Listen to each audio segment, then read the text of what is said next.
It is a glorious Sunday here in Nashville, Tennessee. We had a cloudy morning, a little bit of rain, but now the skies have cleared. Temperature at 60 degrees, a light wind, and bright sunshine in the skies above. Mike Munchak, in his second year as head coach, guided the Titans to a 9-2 record a season ago. And standing by along the sideline with our Laura Oakman is Brian Urlacher. Laura. Thank you, Tom. All right, Brian. There's been so many comparisons to your defense. You know what I'm going to say. To the 85 Bears, I know. I already see the look. And the team you did play on, the 2006 Super Bowl team. What is the identity of this one? We play hard, number one. We're physical, fast defense. We get takeaways. We get pressure on the quarterback, stop the run. Everything it takes to be a good defense. We got to be more consistent at times in games, but we get off the field and we score touchdowns. All right, so number one thing you want to see today is? Consistency for 4 quarters, not up and down like it was last week. Thank you so much, Brian. Tom, back up to you. Lloyd, thank you very much. It was a tight one indeed last week for Lovie Smith's Chicago Bears, getting a game-winning field goal from Robbie Gould as time expired in a 1-point win over Carolina. You know, Lovie Smith, you saw Brian Urlacher roll his eyes a little bit with Laura talking about the 85 Bears, the 2006.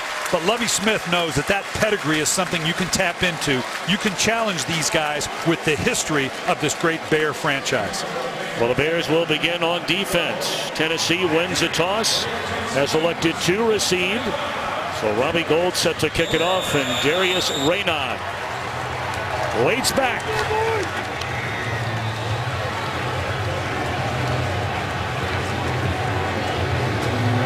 Gould spins it away, and this one is underway. Deep in his own end zone, Raynaud will bring it out. And across the 20, the 15, and he is slammed to the deck at the 20.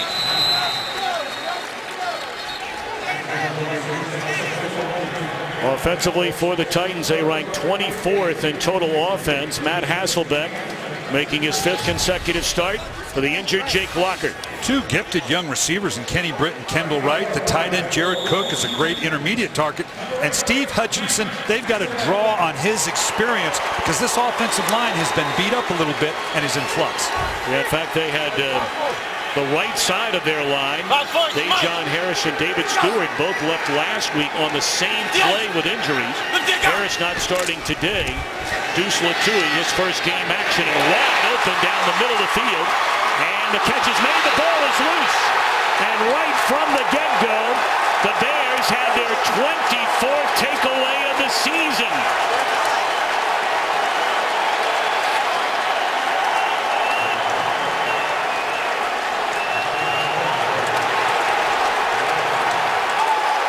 Stripped out of there by who else? Charles Tillman. They just swab this out with Washington. They bring Britt underneath. They're about to have a big play to start the game, and then this happens. This goes beyond coincidence. Their ability to create turnovers, the Chicago Bears, this is who the Chicago Bears are about, and the Tennessee Titans, this is the last thing they wanted to do to start the game. 33rd career forced fumble by Charles Tillman. How in the world he went his first 9 years in the league before he went his first Pro Bowl, we'll never know. And now Jay Cutler, who started collegiately at nearby Vanderbilt University, hands it off to Forte. A penalty flag down after a gain of close to 4 by Matt Forte. Holding offense number 87. 10-yard penalty. First down. That's Kellen Davis, the tight end, talked about Chicago. 24 takeaways, 2nd in the NFL. But look what they've done once they've taken it away already. They have scored all the defensive touchdowns, just keep coming at you week after week after week. 6 interceptions returned for touchdowns, and of course Tillman a big part of that. Just a great job. That, like I said, doesn't happen by happenstance. That was a deliberate punching of the ball to knock it out. This team plays to that mentality. First and 20, and once more they'll get it to Forte, and not much running room. A gain of 3. Now the Bears on offense have certainly frustrated more than they have sparkled so far this year. Well, we talked about the need for Matt Forte to get cranked up. Brandon Marshall, that's who the offense goes through. Devin Hester, not only on offense but in special teams, needs to start showing up. Lovie Smith told us about the need for that. And Gabe Karimi, this offensive line's been under attack a little bit the last little bit. They need their first-round draft pick to anchor this line to playing better.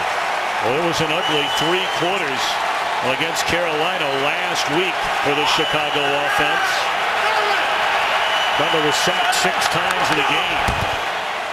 A second straight handoff out of the shotgun, and Forte into Tennessee territory to the 45-yard line. It brings up 3rd down and 9.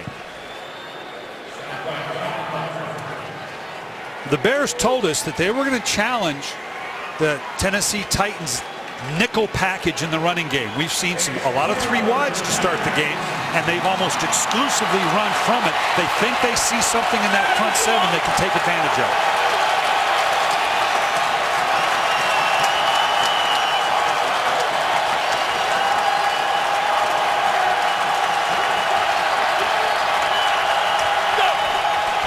Four-man rush. Cutler completes a pass to Earl Bennett, his former running mate at Vanderbilt, but far shy of a first down. So after taking the ball away on the very first Tennessee play, Chicago forced a punt.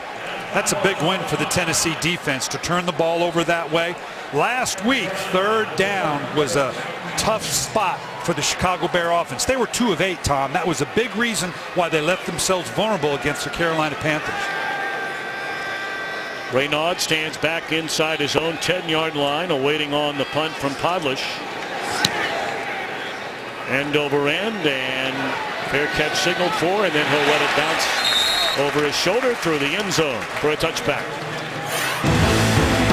Chris Johnson has been on a roll of late for the Titans. Can he continue it today against a #1 defense? Welcome back to Music City, USA, Nashville, Tennessee. Our aerial coverage brought to you by DirecTV. Second possession. It lasted 1 play the first go-around on a completion to Kenny Britt, who fumbled the football. Now Hasselbeck comes out throwing once more on first down, right back into the midst of Britt, and that'll be a gain of close to 9.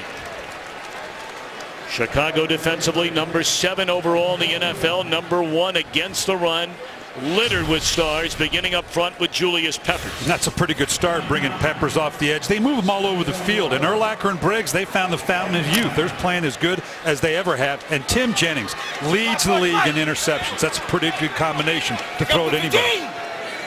Jennings entered this season in 85 games with 7 career interceptions. He already has 6 this year.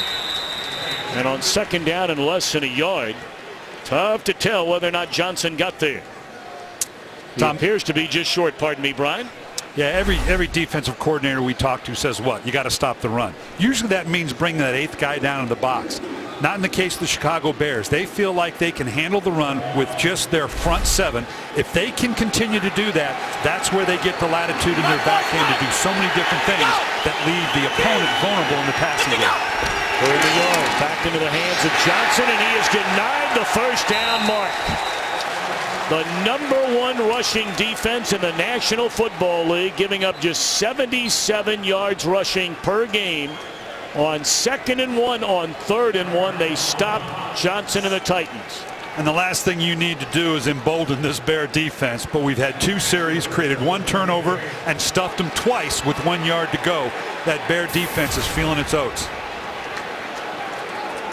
Devin Hester owns NFL records for career punt returns for touchdowns. 12 of those kickoff returns for touchdowns. 17 of those.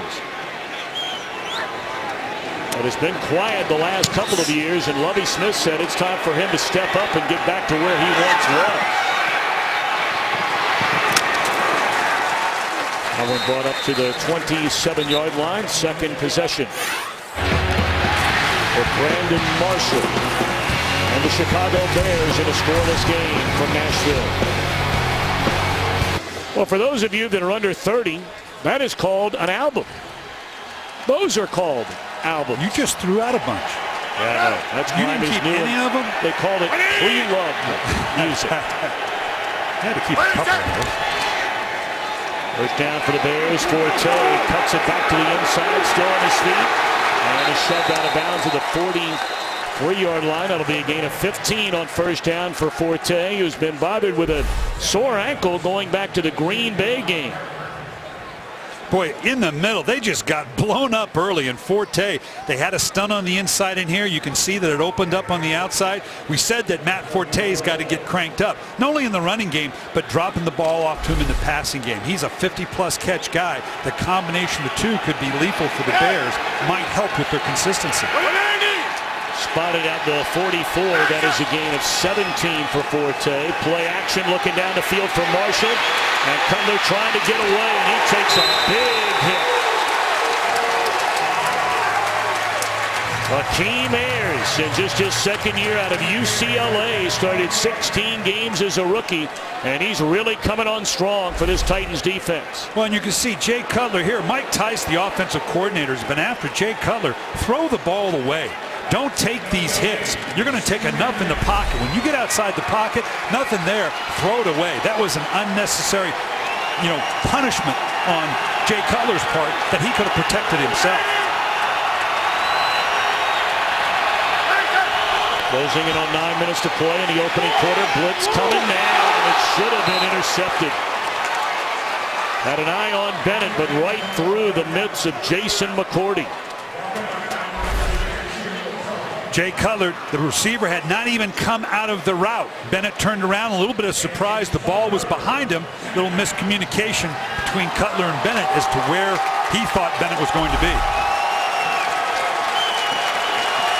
Third down and 10 for Chicago.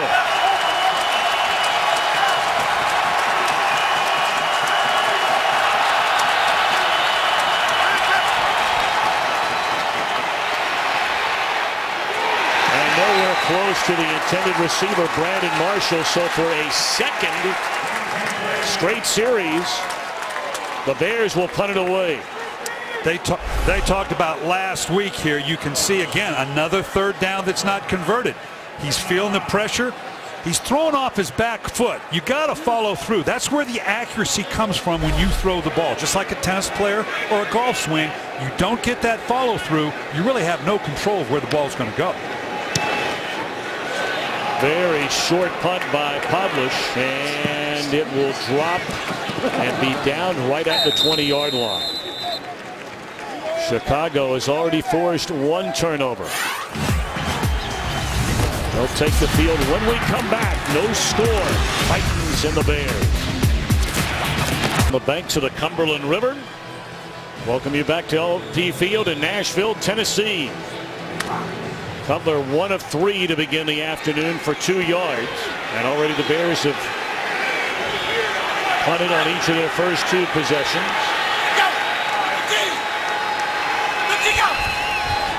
Hasselbeck throwing on first down once more. That's Nate Washington, and he's up to the 22-yard line. That'll be a gain of 3. On Honor of Veterans Day, for every point scored during the NFL's 32 Salute to Service games, the league will donate $100 to each of its nonprofit partners, the Pat Tillman Foundation, USO, and Wounded Warrior Project. To join the salute and learn more, visit NFL.com/salute. Gold 15! Hasselbeck again out of shotgun on a 2nd and 5. And the best carry early on today. It's good enough for a first down. A penalty flag is down as Johnson crosses the 31-yard line. This might come back. Terry McCauley, our referee. Illegal formation, offense. The tight end was covered. 5-yard penalty, 2nd down. Yeah, they had Jared Cook in a 2 tight end package, flanked out or like a receiver, and he was up on the ball. He had covered a tight end. It's those kind of things right here. You can see over in here, and there's another guy on the outside right here. They end up getting covered on this, and this last play to Chris Johnson is a good example. He has run the ball better, but in 2009, a play like that might have been cranked off for 30, 40 yards. They're not getting the big plays out of Chris Johnson. He's running okay, just not the explosive. 2nd down and 10. And thrown into coverage. And that is incomplete. That was in and out of the hands of Craig Stevens. Well, he took a big hit, and another penalty flag is on the far side. And once more will be against the Titans. Illegal formation, offense, the tight end was covered. The penalties decline, third down. Brian, how does that happen 2 plays in a row? You know, and right now, Mike Munchak's asking the same thing. He's an old Pro Bowl, Hall of Fame offensive lineman, and wondering, you know, how. Right here, you can just see on this right side, he's on the line of scrimmage. He's on the line of scrimmage. It's just, you know, you got to know better. You practice this stuff all week long. You have the same people in the same alignment. You break these formations out to test the defense, but you got to know where to line up. Well, they had a first down out across the 30-yard line, and now they're staring down the barrel after back-to-back penalties at a 3rd and 10 against the Chicago defense. And Hasselbeck just a flip to Johnson. And he picks up maybe a yard. And once more, Brett Kern and the Titans punt team will come out onto the field. You see this all game long with the Bears. They come up, Urlacher and Briggs come up into the gap to pull protection and then bail out. They're trying to create one-on-one matchups with obviously Peppers and Milton so that they don't get help by any other lineman. Bears should get pretty decent field position on this 3rd drive of the afternoon. Punting from his own 5-yard line is Kern. And it's picked up by Chicago. It is a touchdown for Corey Woot.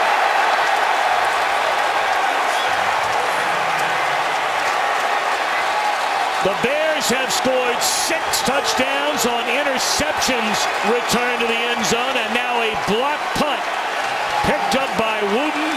And a 3rd-year defensive lineman out of Northwestern, his first career touchdown. Pressure in here with a stunt coming around on the outside by Stelz. And then ultimately from the outside, looks like McManus. You know, this is not fair. I half-jokingly told Lovie Smith, between your defense getting interceptions for touchdowns, if you could get Hester or get a special teams touchdown, heck, you don't even have to send the offense in. I'd punt on 1st down. Let the defense and special teams score. Point after by Gold is good. So, with neither offense doing much of anything, first big play turned in by the Chicago special teams, blocked by McManus. And Wooten rumbles to the end zone. First score of the afternoon. Sherrick McManus. Well, that's getting it done the Northwestern way. He's out of Northwestern. He blocked it, and his old running mate for Northwestern picked it up. Corey Wooten, and carried it into the end zone for a touchdown. 7-0 Chicago. Raynaud out across the 15. And is tackled at the 22-yard line. Let's go back and take a look at that block punt. Well, let's coach it up here a little bit. Sherrick McManus, you're going to see him come from the outside, and you're going to see the angle that he takes is perfect. When you come in like this, you don't aim for the punter. You aim for that spot right here. That's the course of the line, and you can see where he lays out, right where the ball is going to be punted. And then, of course, Wooten comes in behind it. Right now, this is manna from heaven. He's thinking, you're kidding me. I can go get that jump ball. That's the Wildcat way. Northwestern Wildcat. We have an injured player. We'll be back to tell you about him in a moment. Xavier Adibi, the injured Titan. They're tending to him over on the Tennessee sideline. 7-0 Chicago. 6:38 to play in the opening quarter, coming off the game's first score on a block punt. And picked up for a touchdown. Maybe you're checking something down the hill. Nope, decided to run it. Good carry by Johnson. He's up to the 28-yard line. Fox Sports is your home for the UFC, beginning on Friday with a new episode of The Ultimate Fighter on FX. Saturday, it's UFC on Fuel TV 6 live from China.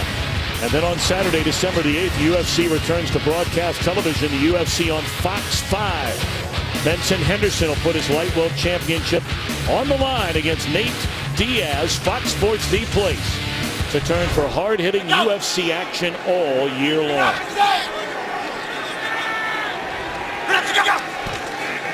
Second and 3, once more to Johnson.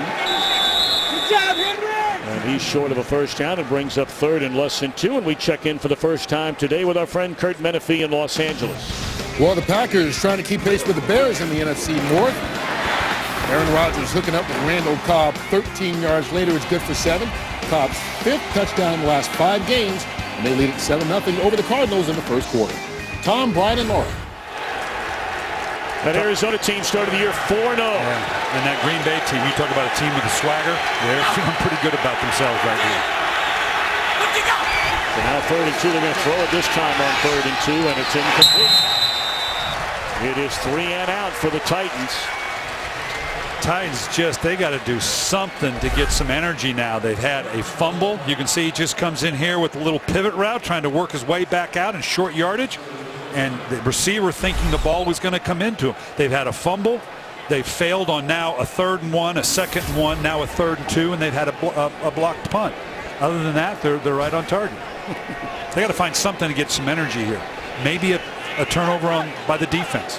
Someone's got to do something. Well, the last time, just a moment ago, Kern dropped back in punt formation. It was blocked by McManus, and here they come again. And Kern booms it away. Hester still waiting. Inside his own 20, flag down.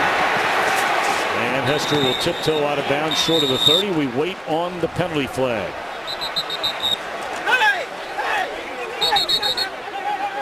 Not sure what's going on along that Bears sideline. Tommy Campbell down at the bottom of the pile. That's not where you want to be. Kick, holding, receiving team number 33. 10-yard penalty, 1st down, timeout. Just a moment ago, a very special moment here in Nashville. Corporal Bales, you and your family are going to receive the first home built especially for you in the Las Vegas area in 2013. We want to say thank you for your sacrifice and your service to our country. Congratulations, pal. How about that? Corporal Bales finding out he and his family are getting a brand new home. Injured. Serving the United States of America. And certainly we thank all those who have served, that are serving, and that will serve. First down attempt at Earl Bennett, incomplete. Tennessee defense became one of just 2 teams in NFL history that gave up 30 or more points in each of their first 5 games, but they feel like they're getting a little better. Yeah, the pressure on the outside from Morgan and Wembley, and Akeem Ayers, particularly in nickel situations, they bring him a great deal as well. And their 1st-round draft choice a few years ago, Michael Griffin, beginning to show signs of that value. Well, they've looked very good so far. Chicago a total of 20 yards of offense, and another penalty flag will be against the Bears. Offense, number 23. False starts have been a huge problem 2nd down. for this Chicago team. That is 17 false starts, by far the most in the NFL. And it's getting a little compounded today. They're checking in their run game in their nickel package. They feel like they can see something in the front 6 of the Tennessee Titans, and they want to go either inside to outside or one side to the other. But on the road with this noise, that often can create a problem in terms of procedure penalties.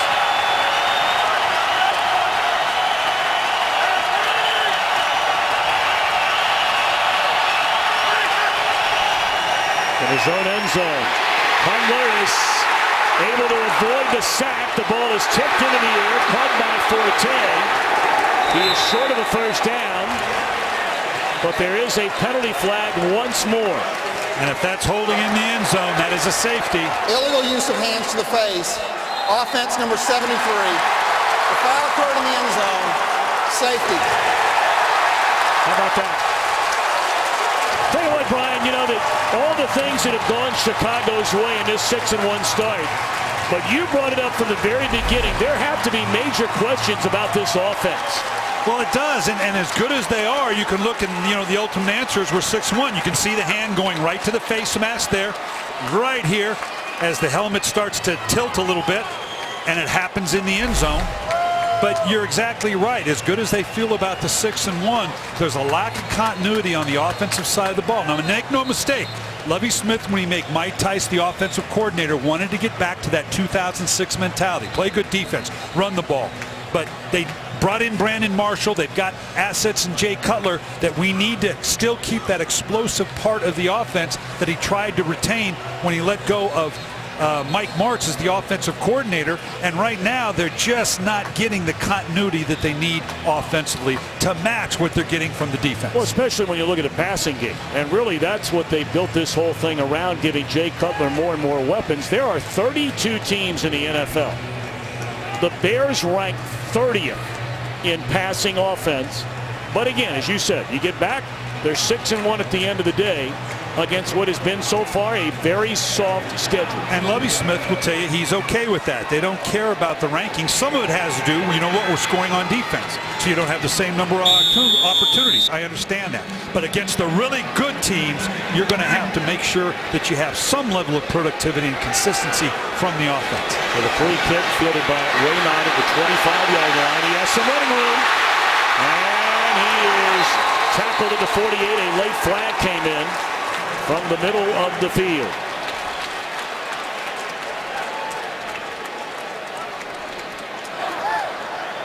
During the return, illegal block in the back, receiving team number 23.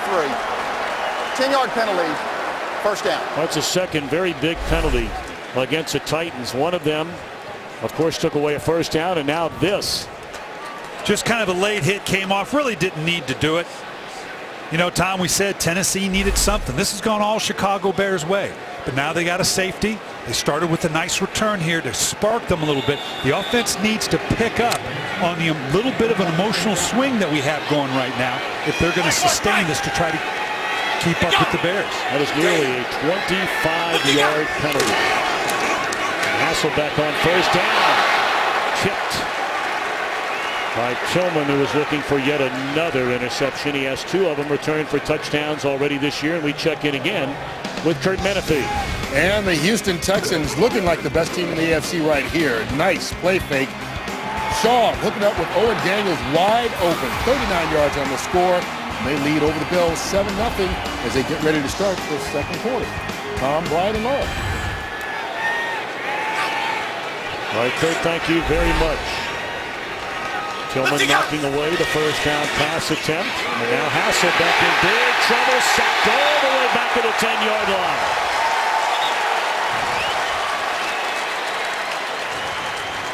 24th sack of the year for Chicago. That's tied for second most in the NFL behind only the Green Bay Packers. What do we talk about all the time, Tom? Pressure on the inside against a quarterback. He hates it when it comes right up the pipe. Julius Peppers isn't even in the game. You cannot re-pull the ball back down against this Bear defense. But by the same token, you're worried about what? The turnover. So he obviously didn't like what he saw. You pull it back down, re-clutch it, so to speak. And Peppers right now has decided, get me in there, man, because I can smell a sack right now. Set up a wide receiver screen. And that one incomplete. So a drive that could have began were it not for a penalty on a free kick from their own 48 is backed all the way up to the 25-yard line. And after the sack, the Titans will now punt from their own end zone. Again, I talked about Tennessee being a young team, and that's part of the hallmark of a young team, not being able to seize on that momentum shift. You're exactly right. They had an opportunity after everything going Chicago's way to kind of re-pull it back. All they did is go backwards and now possibly give it back to the Bears by way of momentum. McCurran, that was the first punt he has had blocked in his NFL career. And that one blown dead before it ever got off the ground. Prior to the snap, false start. Offense number 38. 5-yard penalty, fourth down.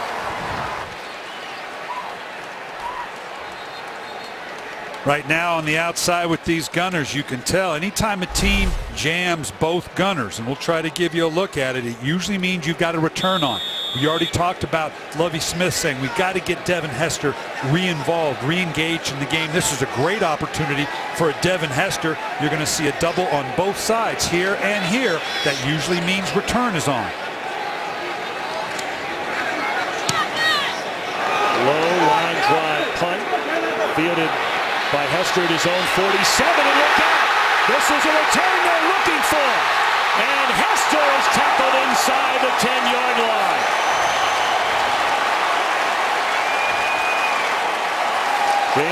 Cooper, the touchdown-saving tackle of Hester. And this is exactly what Lovie Smith wanted to see and was talking about. He felt like Devin Hester was freelancing too much. You're going to see here where the alley creates itself. Stop right here. This is where it's schemed to go. You hold up those gunners on the outside. That gives you that path in the middle. Hester stayed with the scheme and now set them up for possibly another score. 43-yard punt, 44-yard return. First and goal, Chicago. Forte. Inside the 5. They push it into the end zone. That'll be a touchdown for Forte.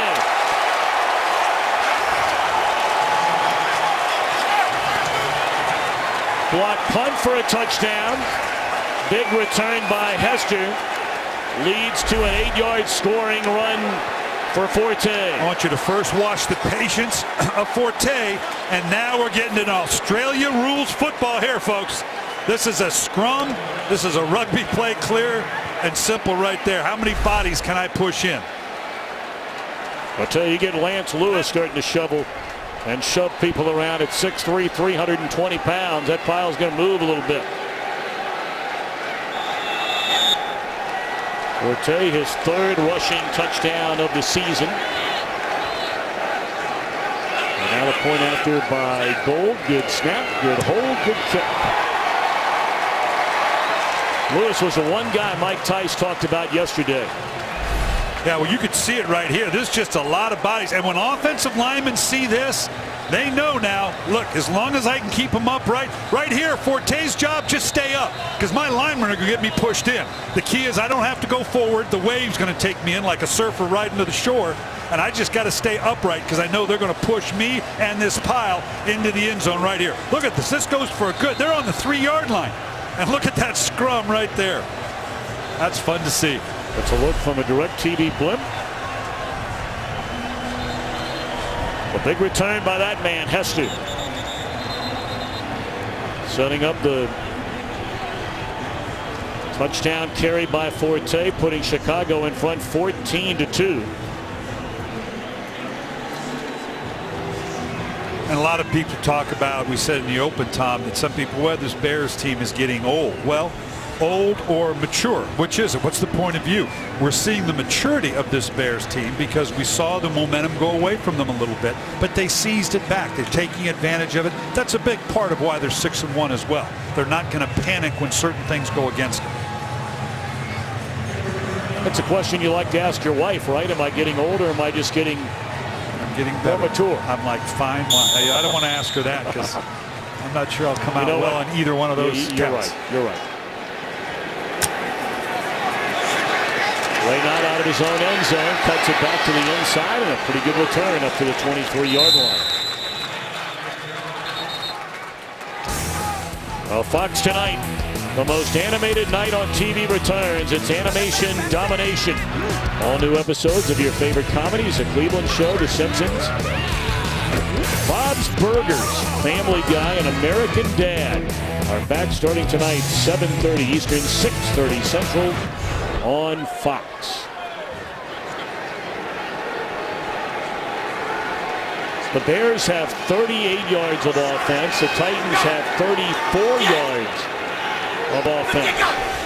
First down, Hasselbeck out of the shotgun. And it's Kendall Wright, good-looking rookie, who had a spectacular collegiate career at Baylor.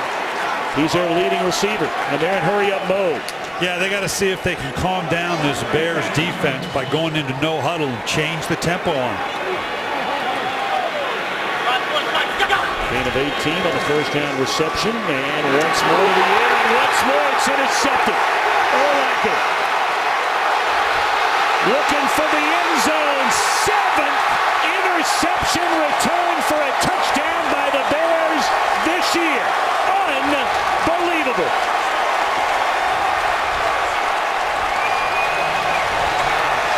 Well, the old safety from New Mexico reminded him of his old days. Maybe not quite as fleet of foot as he was when he was a Lobo in New Mexico. Look at the grin on his face.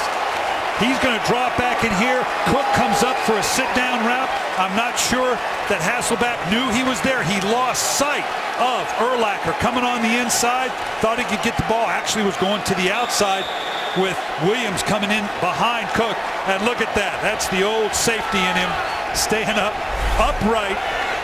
This is unbelievable. 9 is the records. Interceptions and turnovers for touchdowns. They're closing in on it. 9th consecutive game with an interception for this Chicago Bears defense. And Urlacher, who today makes his 176th career start, all as a Bear. 3rd most all time behind Walter Payton and Olin Kreutz. And we had a chance to visit with him yesterday, Brian, and there is very little doubt. You brought it up earlier, really the trio of Urlacher, Charles Tillman, and Lance Briggs. They might be getting older, but they're continuing to play great football. And they have a confidence about themselves now. They know what they can do. They have the idea that, you know what, if we just have to do this defensively, we'll do it. We're fine with what's going on offensively. We've got the formula. We've been here before. 2006, they went to the Super Bowl with very much the same formula. They believe they're going to get it done offensively, but with the experience of Briggs, Urlacher, Peppers, and what they do on the back end, this is uncanny. Block punt for a touchdown. Big return on a punt by Devin Hester, leading to a score, and now the interception, the 7th in this their 8th game that the Bears have brought back for a touchdown. Take a look at that. They've only given up 7 touchdowns all year as a defense.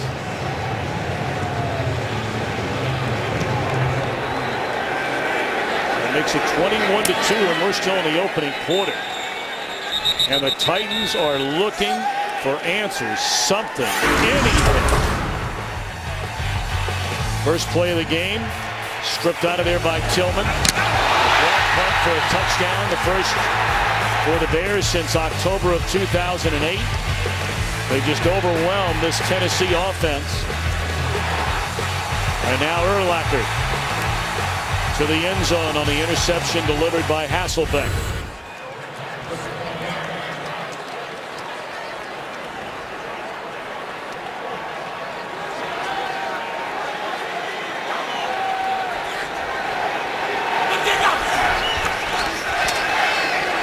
Back to the air, and Johnson out of the backfield, and now he loses the ball. And the Bears have recovered again. Penalty flag comes in late.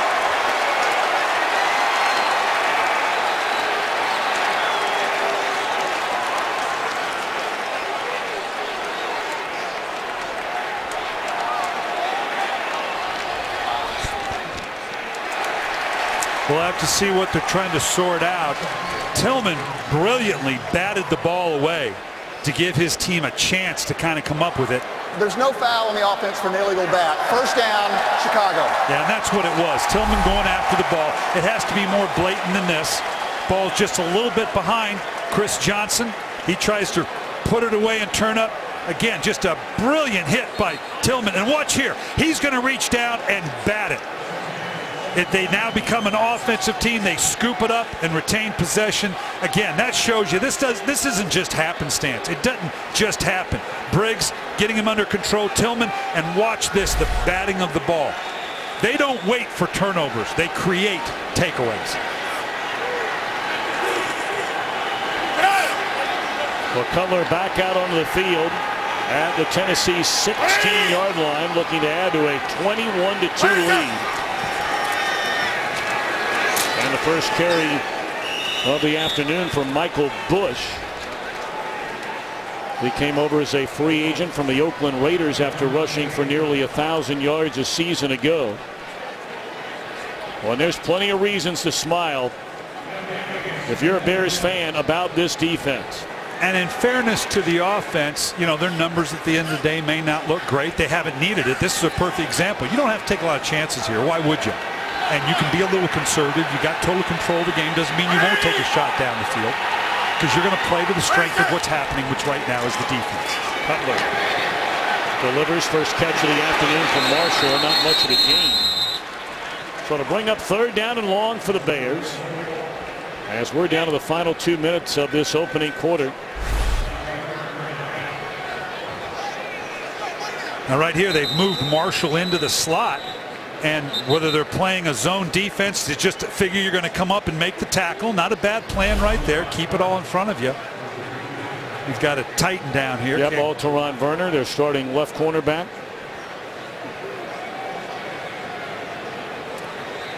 But right here, here's an example of what I'm talking about, Tom.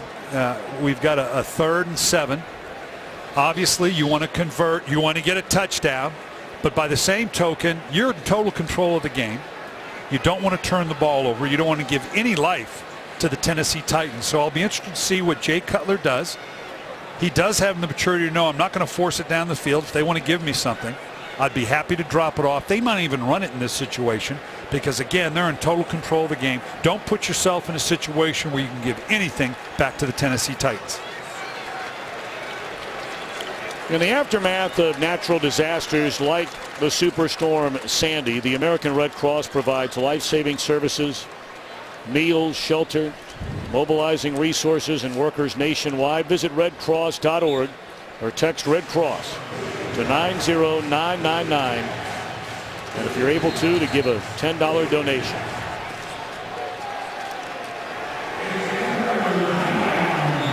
So Werner off to the sideline. Clock starts. 3rd down and 7. Emptied out the backfield means the ball's got to come out pretty quick. Cutler looking around. Touchdown to the back of the end zone to Brandon Marshall.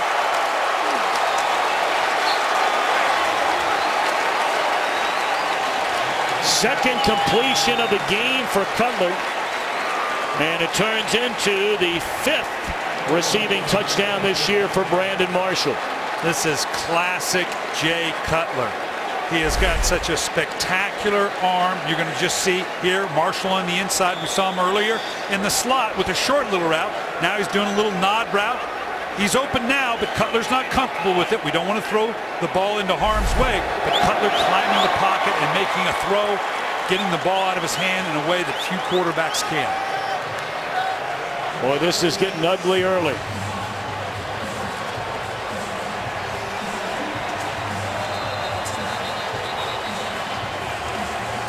We were talking to Brian Urlacher just before the start of this one. Laura Oakman was, and asked him about this defense. We play hard, number one. We're physical, fast defense. We get takeaways. We get pressure on the quarterback, stop the run. Everything it takes to be a good defense. We got to be more consistent at times in games, but we get off the field and we score touchdowns. What they do. That guy always has a smile on his face. You got to know he just loves playing football. You love to see that. I mean, he's in his 13th year. You could understand how you might get worn down a little bit. Look at that helmet and that uniform. I think they paint that thing on.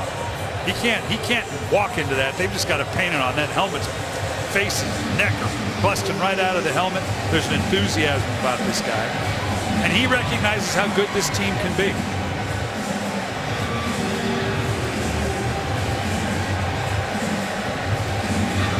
For the 28 points you saw, the most in franchise history for an opening quarter, and it's a long, rich history of Chicago Bears football. Meanwhile, in the first quarter this year, the Titans have given up an NFL high 103 points. Mercy.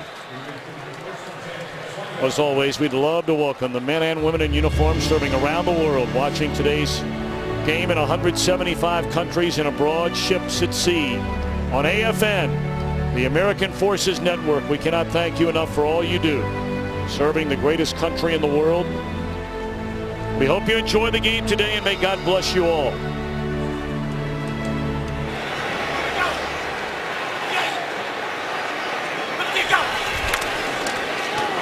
Ball batted in the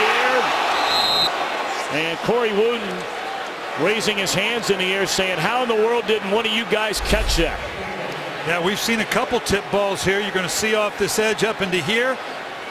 Gets his hands up. The ball bats straight up. This is a jump ball now. We've already blocked one punt and come up with a jump ball. Defensive lineman, you don't get this many opportunity. They're going to hear about that in their room in their film meeting on Monday. That's Nate Collins. He was suspended the first week of the season, was inactive every game until last week against their victory in their last outing, and there's a carry by Johnson. But Collins got a chance to play for the first time since wearing a Jaguars uniform a year ago. And Amobi Okoye is inactive for the second consecutive week. They are loaded along the defensive line. Along with Tuina. And these are two pretty good guys that could probably start for a lot of teams. They can't even make their way onto the active roster, let alone onto the field. That's how deep the front four are. Under a minute. Peppers is on the inside. They're usually trying to get something done there. Blitz coming. Hasselbeck gets it away. Incomplete. Great coverage by Chris Conti, step for step with Jared Cook. That we talked about these linebackers stepping up into the gap. You can see Briggs right here, and they do that for one reason, to try to get one-on-one with Urlacher, which they get. They got what they wanted. Matt Hasselbeck able to get the ball out quickly, all but for an incompletion. Hasselbeck 6 out of 12, an interception, 52 yards. And now Kern to punt it. Another short, returnable punt for Hester, and he's tackled right at midfield.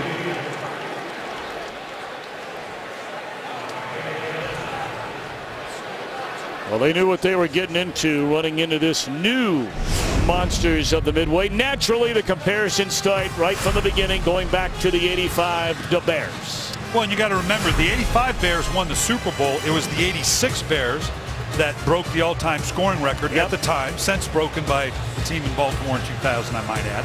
But the comparisons are very apt, because even though offensively the Bears were a little bit more dynamic, I'm not sure that Bear team was able to get takeaways and scores off of takeaways the way this Bear team does.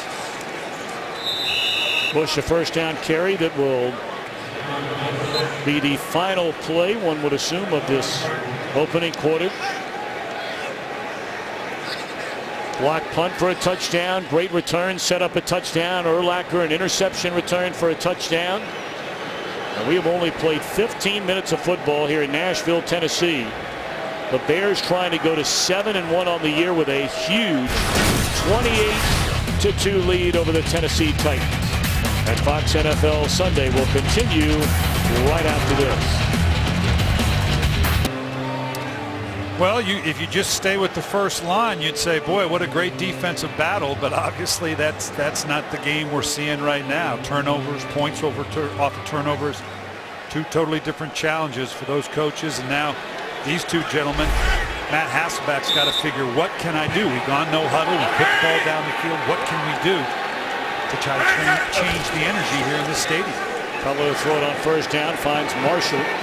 And that's a short gain of 3 on first down, and beginning to stride from midfield are the Bears.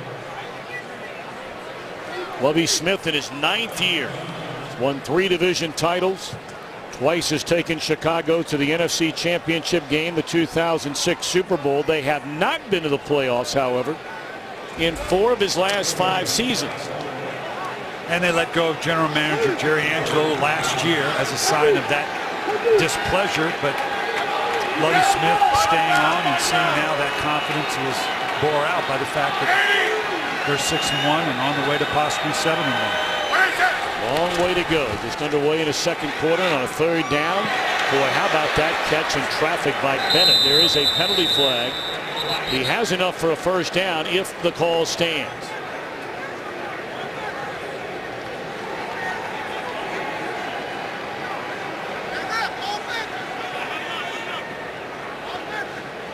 Bears team scoring 28 points, a franchise record. There's in no the foul opening for quarter. defensive pass interference. First down. When you think about offensively this year for Chicago, in their first 7 games in the first quarter, they scored a total of 30 points. So almost matching that in the opening stanza here today. First down, they give it to Bush, and he's bottled up, maybe lost a yard. Akeem Ayers in on the tackle for the Titans. Talked about Lovie Smith, his 80 wins, including the playoffs, 3rd most in franchise history, behind a pair of Hall of Famers. Papa Bear Hallis is a coach, and of course, Coach Ditka, a great tight end with the Bears, and You talk about living up to a tradition now. You got to follow those two names. There's a little pressure with that one.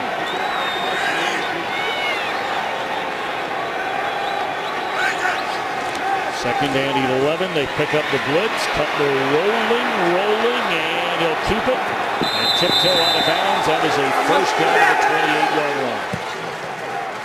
And we tiptoe to Los Angeles and check in once more with Kurt Menefee. Well, down 7-3 to Carolina. The Redskins go for it on 4th and goal, but RG3 bottled up. Not even close. Carolina's defense with the stop.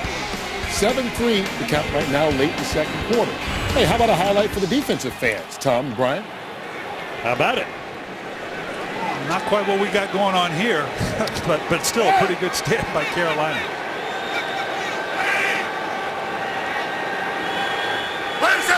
The run for a first down, and that one batted down by Derek Morgan. Now we see more and more teams trying to throw these quick screens to the outside. Morgan just kind of flashes. I don't know how much by design or whether he was trying an arm over move to get past the tackle. And Bears are lucky that thing didn't pop straight up in the air for a turnover. Push out, Forte back in. They have him in the slot. Empty backfield on a 2nd and 10 for Cutler. Short drop, receiver screen to Marshall. Nice tackle coming up to make the play by Jordan Babineau. And it brings up 3rd down for the Titans. And again, we see more and more teams going to these college-type quick screens on the outside. Ways of punching a hole in a defense, get away from the interior. Jay Cutler's got a very smooth, quick release. And that's part of his strength. Those types of plays fit his abilities. Always looking for Marshall somewhere on the field. 3rd and 4.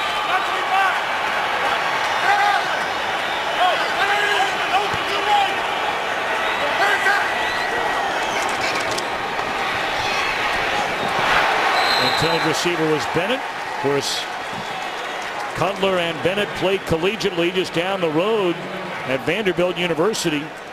When Bennett left Vanderbilt, the SEC's all-time leading receiver. It's good coverage there. And they're glad to have Earl Bennett back. They're without Alshon Jeffries, their rookie wide receiver, who they really feel like, in conjunction with Brandon Marshall, gives them an excellent 1-2 punch. You want to build the box to stop Matt Forte, they'll throw the ball outside to Jeffries and Marshall all day long. They're anxious to get Jeffries back. 40-yard field goal try, Gold among the best in the business, and that splits the uprights. All Chicago, but a long way to go. Old Opry. Well, what a great city. It's been a wonderful weekend here in Nashville, Tennessee. Of course, Thursday night here they have the Country Music Awards. Jay Cutler calls Nashville, Tennessee home during the offseason. Wonderful people here. Yep. All the years they came in Baltimore, just the most gracious, kind people you're ever going to meet. Reynard, a yard out of his own end zone, and he's up across the 20 to the 21-yard line. And a penalty flag is down once more. After the play, personal foul, unnecessary roughness, receiving team number 35, headbutt. Half it is to the goal, first down. It's Tracy Wilson. He was just activated before the game today. That's not a good way to make a first impression. Now you brought in up off the practice squad onto special teams. Mike Munchak right now just, boy, this is going to test you as a coach. Nothing going your way. You got to find something to hang your hat on. That's the problem for Tennessee right now. One thing is the running game. Can I get the ball in my hand quickly? Can I get it to one guy? Something to hang my hat on. Well, they handed to Johnson, and that's a good carry on first down across the 15 up to the 16. College football's biggest championship games return to Fox Friday, November 30th, the Pac-12 championship in prime time. And then on Saturday, December 1st, the Big Ten. Pac-10 and the Big Ten championships. Only here on Fox. Of course, the best team in the Big Ten, the Ohio State Buckeyes, are ineligible. to play in that game this year. Under their first-year head coach Urban Meyer, they have not lost a game. First down carry to Johnson. Or second down carry, I beg your pardon. He's up to the 19-yard line. We'll bring up 3rd down and 2. And I'm not so sure that Mike Munchak wants to look at this, or Chris Palmer, their offensive coordinator. Well, there's enough 3rd and shorts. They're in a 3rd and short right here, sitting here with a 3rd and 2. Last 2 times we've been in 3rd and 2 or less, they haven't been able to convert. If you're going to run the ball and try to do something against this Bear team, you got to convert on a 3rd and short. Well, they're 0 for 5 so far on 3rd down, and Hasselbeck going to roll and dump it off to the tight end. They'll convert this time. Look at Tillman. Not only once, not only twice, 3 straight punches trying to knock that football loose. He finally did knock it loose, but it went out of bounds. Look at this. There's 1. There's 2. And then he finally got there, but out of bounds. It's like hand checking in basketball. You have confidence in the fact that the rest of the team's going to cover you, that the opportunity for that turnover supersedes those yards after catch we talk all the time. Well, I don't know if there's anybody better at it than Tillman right now.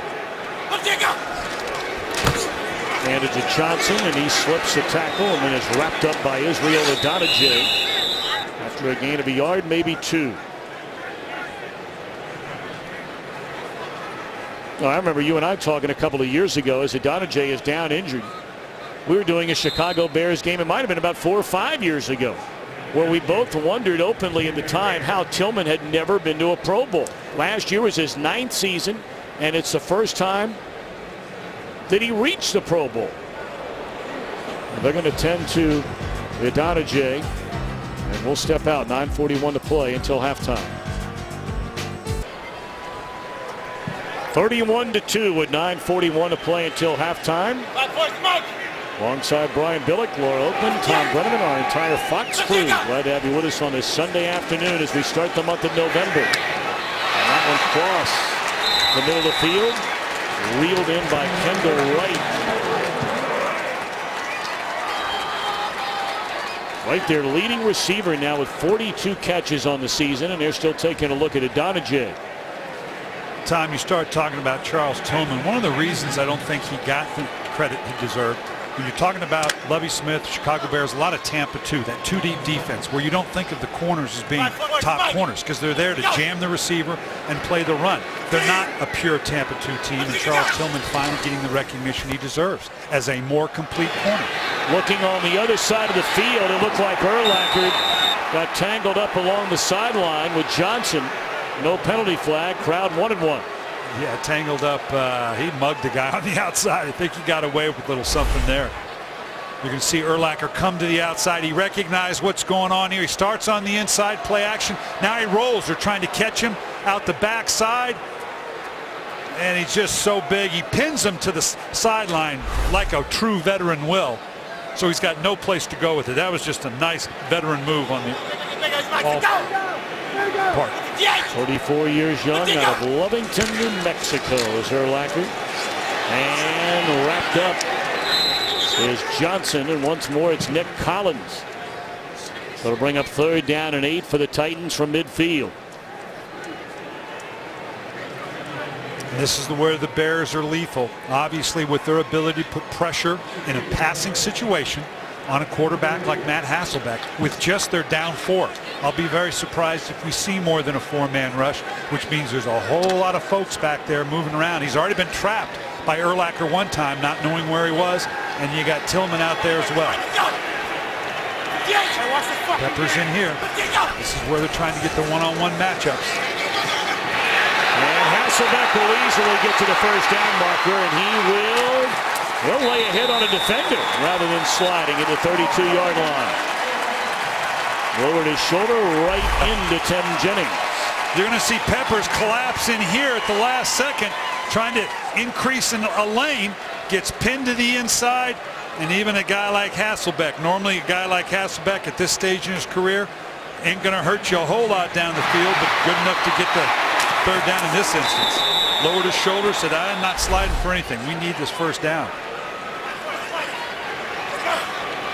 Hasselbeck spent 10 years As a starter in Seattle, guiding the Seahawks to the playoffs 6 times, including 1 Super Bowl. That's a catch by Britt. But it's a gain of 6 on first down. You know, the athleticism of Julius Peppers, that's the thing that makes him so special. You're not going to do a lot of this now, kind of spying him outside. They know that Hasselbeck likes to get the ball out quickly, so they're spying Peppers just occasionally. You're not going to do a lot of it. He's a good enough athlete to do that, to get back underneath, maybe create another turnover.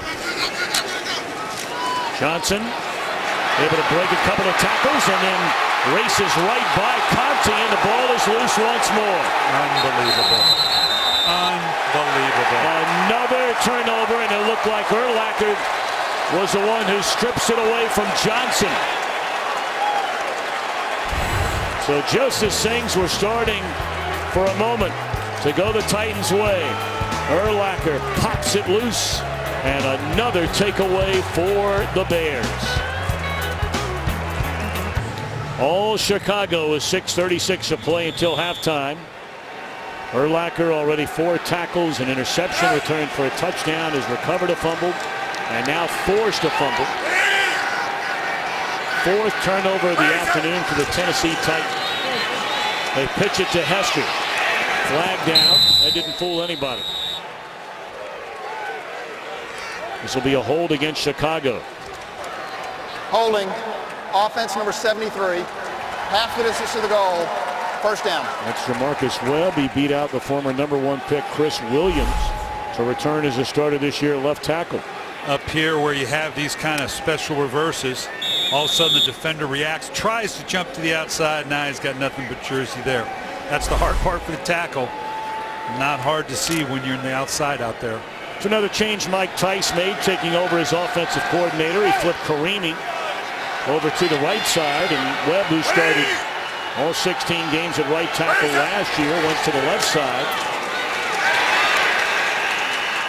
Forte is blasted for a 1-yard loss, and we check in with Laura downstairs. I just want to give you guys a quick update on Israel Adonijah, who looks like they were taping up his left ankle. It looks like he is going to go. But something we've been talking about is this defense, how much they play as a unit. First thing they did after that strip, ran over to the bench, was all check on him and make sure how he was doing. We saw Brian Urlacher pregame roll his eyes when I brought up the 85 Bears. This team hates comparisons. Rod Marinelli challenged them this year to have a career year as a defense. That's what they've been doing. Well, thank you. Catch made by Hester. And once more, just not a lot going on offense. And you know, Brian, obviously, I mean, when you're ahead 31-2 and there's 5.5 minutes left to play in the first half,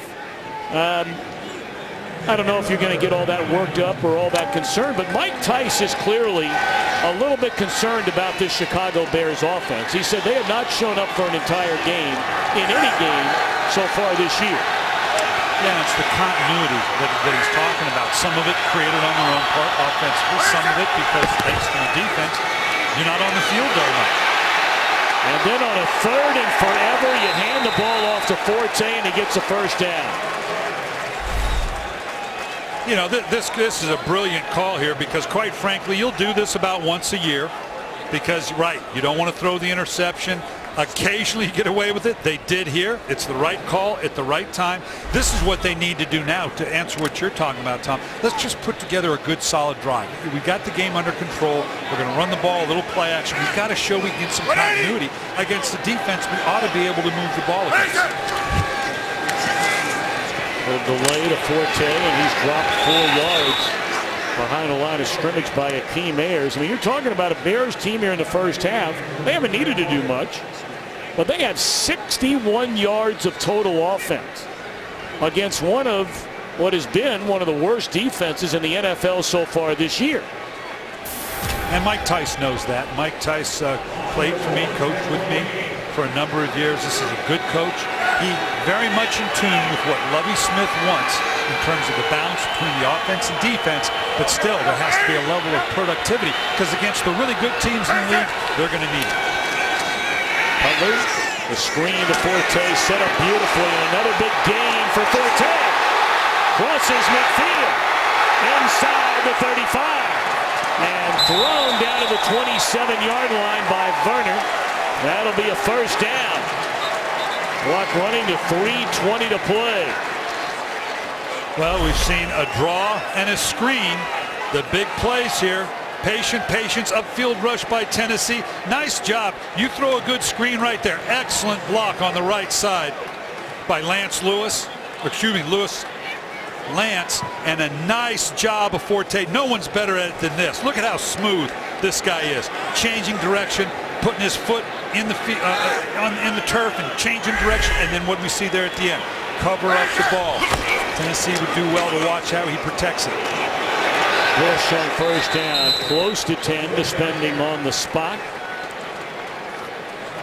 Clock rolling, and we should probably get to the 2-minute warning before the Bears snap it again. They don't have to snap it. Yes, they do. There's a 1-second differential.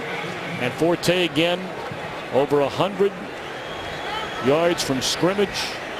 That one going for 47. He's averaged 103 yards per game from scrimmage in his career, second only to the late great Walter Payton in Bears history.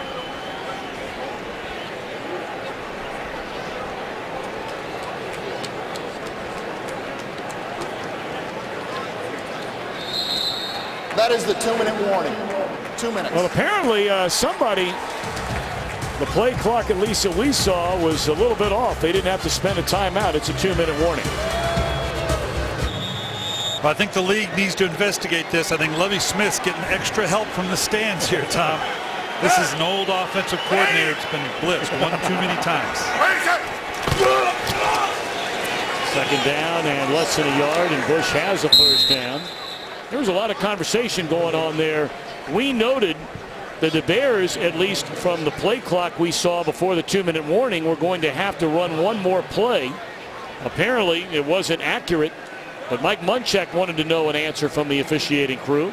Yeah, he saw it the same way. It looked like the Bears needed to call a timeout, that there wasn't going to be time for it to run down to the 2-minute warning, but evidently it was.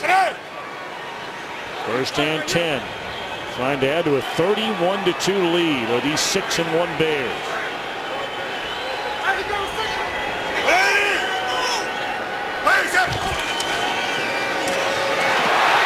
Ball is loose. Bobbled and a flip, bobbled again, and a turnover right at midfield. Stripped out of there by Casey, and Wembley is able to pick it up. So the first turnover by the Bears, and with 1:05 left, can the Titans turn this into a touchdown? With a change of possession, they're always going to take a look at it. Brown, the flip, Wembley dropped. Back in a moment. Finally, a break for the Titans. Yeah, and you gotta take the little wins when you can get them. This is a nice turn for Tennessee. Try to make something happen here. Go into the locker room with a little bit of energy. Down 31-2. And for Jay Cutler, he has been responsible for every Chicago Bears turnover this year. That's a catch, depending on forward progress. Could be enough for a first down, but the clock continues to run. Under a minute. Cutler has thrown 8 interceptions, and that is his 4th fumble. Timeout called by Tennessee, and we're 56 seconds away from halftime. What's that mean, Kurt Menefee? All right, coming up on the Visa Halftime, we'll put the band back together and get you all caught up on a busy NFL Sunday, including a matchup of a couple of surprise teams as Miami takes on Indianapolis, and Peyton Manning and the Broncos try to continue their hot streak. It's all on the Visa Halftime. Tell you what, they better be on their best behavior with a boss man, David Hill, hanging around. I don't think it's going to help. I don't think that group cares. They're going to say what they want to say.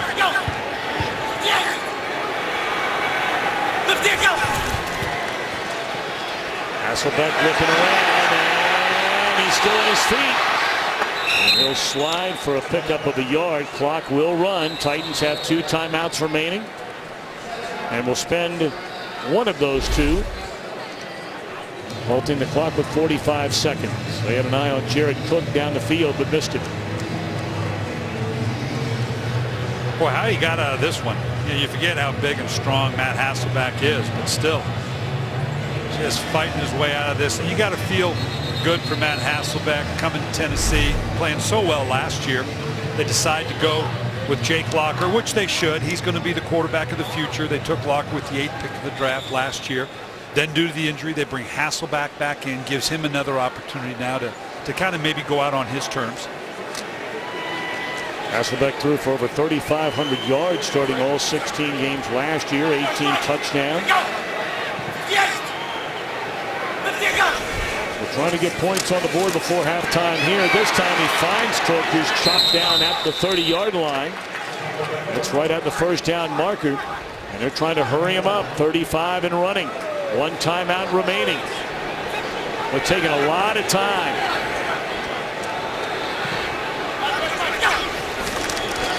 Handed off to Johnson. And he's to the 21-yard line. And now the Titans will use their final timeout. Just obviously getting yourself in position. Obviously now you've secured the field goal position. You've got 20 seconds left on the clock. They're out of timeouts. So they do have time here. They can run a play. You usually use about 18 to 20 seconds as the cutoff point to where you can run your field goal team on. Certainly they've got the down and distance in their favor right now. And he could certainly run a play and now still give them an opportunity, maybe a 2-play sequence. If they can, at first down, they could kill it here. So they have a lot of options to take a couple shots to the end zone, but still maintain the field goal possibility. Peppers is in the inside, and you see these linebackers trying to pull the protection. Top of the snap, looking to Cook in the end zone. And he caught it, but he's through the back of the end zone, incomplete. This kind of pass is awful dangerous against this Bear team. They tend to come up with those things. Great catch, just the 1 foot. Obviously, the other one didn't get down. Nice catch on Cook's part. Of course, there was a story earlier in the week that Cook had asked for a trade. I mean, the only tight end among all those at that position in the AFC with more receiving yards than Jared Cook is Rob Gronkowski. But he was only a part of a little better than 40% of their snaps last week against Indianapolis. He says he did not ask for a trade. And that is a catch, but again, unable to get the feet in bounds, or was it bobbled? It's incomplete either way.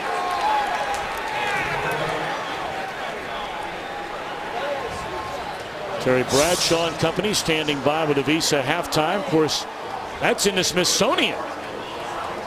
The uniform worn by the Hall of Famer Terry Bradshaw. Tom, we were in Pittsburgh last week, and I got to tell you, walking up that stairway and seeing those 6 Super Bowl trophies, that was pretty impressive. That was kind of special. Pump fake one way, Hasselbeck again in traffic in the end zone, and it's knocked down. 2 seconds remain. Tillman and Conti looking at one another saying, I had that, you had it. No, I knocked it down. No, you knocked it down. Tillman saying, come on, young man. You get your hands on it, you got to catch it. Yeah, this is let me handle it. Interception written all. These kind of throws against this Bear defense is more wishful thinking than anything else. So now Rod Baronis from 39 yards out. 3rd most accurate kicker in the history of the National Football League. Snap, good hold, and that one is right down the middle. So after the Cutler turnover, Tennessee able to get a field goal. The final seconds. A half dominated by Lovie Smith's Chicago Bears. Fox NFL Sunday continues with a Visa halftime report in just a moment. Welcome back to Nashville, Tennessee. Set to begin the second half. The Bears will get the football with a commanding 31-5 lead. We invite you to follow your favorite team all season long. Just go to iTunes.com/NFL. Again, that's called vinyl. For many and many of you out there watching the game, that's what you used to listen to your music to. I'm sad to say I'm old enough that I've got a fair share. And those were 45 too. Those were the old records. So you used to have this thing called a turntable. Went around and around. You could set it at 32 for the big albums, right. 45 on the little records, and then they had one for 78, which I never understood. And you always love to put the records on there and change the settings. Right. Sound like the Chipmunks or like the guy was on Too Much Value. You're old, man. Hey. I knew I was that old. I didn't know you were that old. Used to live in the Windy City. I look back and can't believe a long, long time ago. My, oh my. Well, the one thing we haven't had here is a big kickoff return. Maybe Devin Hester could oblige us that way. That'd be the one thing the Bears haven't done yet today. Matt Hasselbeck's got to draw on all the veteran experience he can. Try to figure out something to get this Tennessee Titans team going.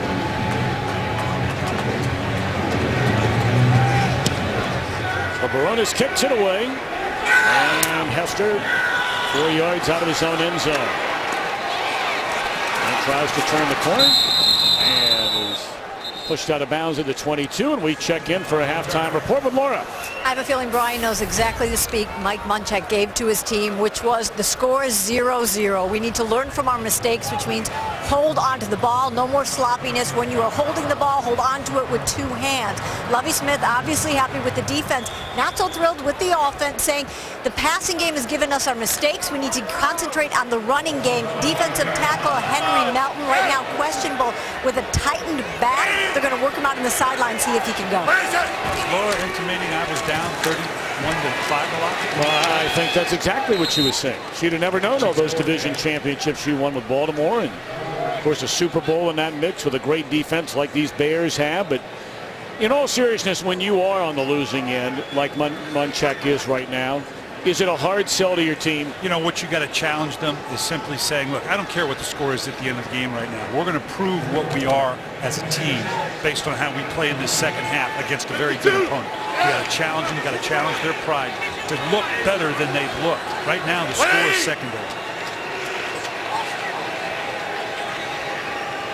What is it? Second down and 6, and Cutler immediately sacked. All the way back to the 15-yard line.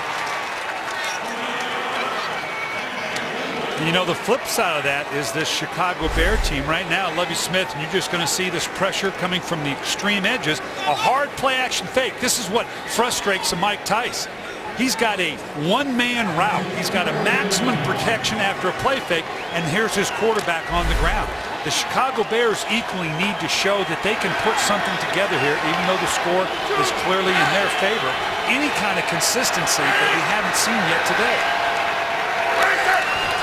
Third time Cutler has been sacked, and he finds Marshall on a 3rd down and 15, well short of a first down. And tell you what, Brian, you know, we brought it up earlier in the second half, and I know we're probably going to have a lot of time to talk about it here in the second half, but there has to be some concern about this Chicago Bears offense. I mean, if it's not Forte today on one screen play and one long run, they have virtually been non-existent.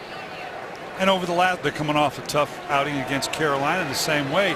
Is there something you can hang your hat on? Is there something to give you a chance to feel good about yourself offensively as you go into a more competitive schedule? Short. A favorable Bears bounce. Titans will get the ball, their first possession of the 3rd quarter, starting from their own 41. Just underway here in the 3rd quarter. Our aerial coverage brought to you by DirecTV. Looking down at LP Field here in Nashville on a beautiful fall Sunday afternoon. And on first down, Hasselbeck. That's the same play they started the game with. On a reception by Kenny Britt. First go around, he fumbled the football. And we're going to have to see a whole bunch more of this. It was absent in the first half, these types of throws to Britt, to Kendall Wright, to Washington down the field. This is a talented young receiving corps, but the Bears have been able to be in a very passive zone, making it tough to get the ball down the field.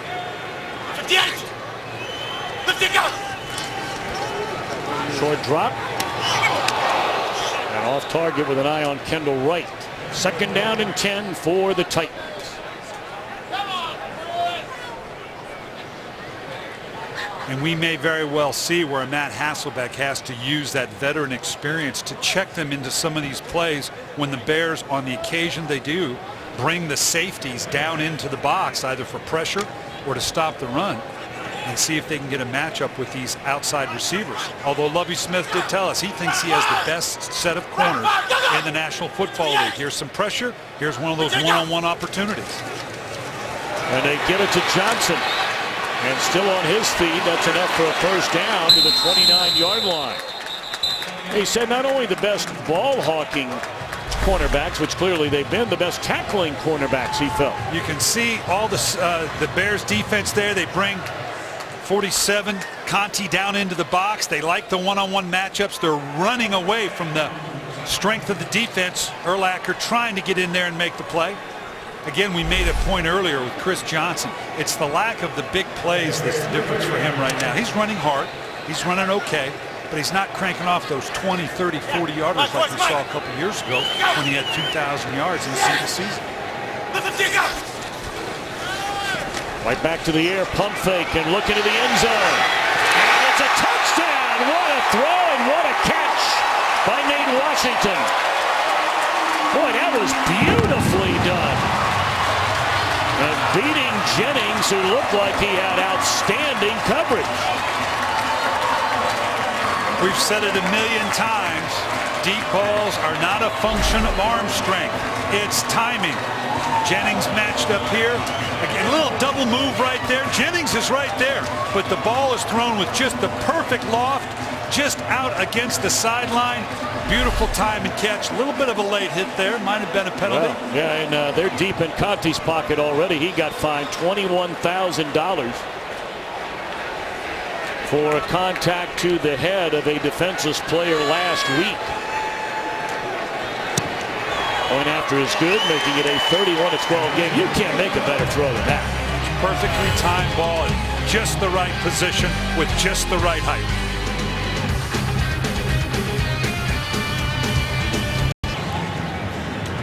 Touchdown reception by Nate Washington.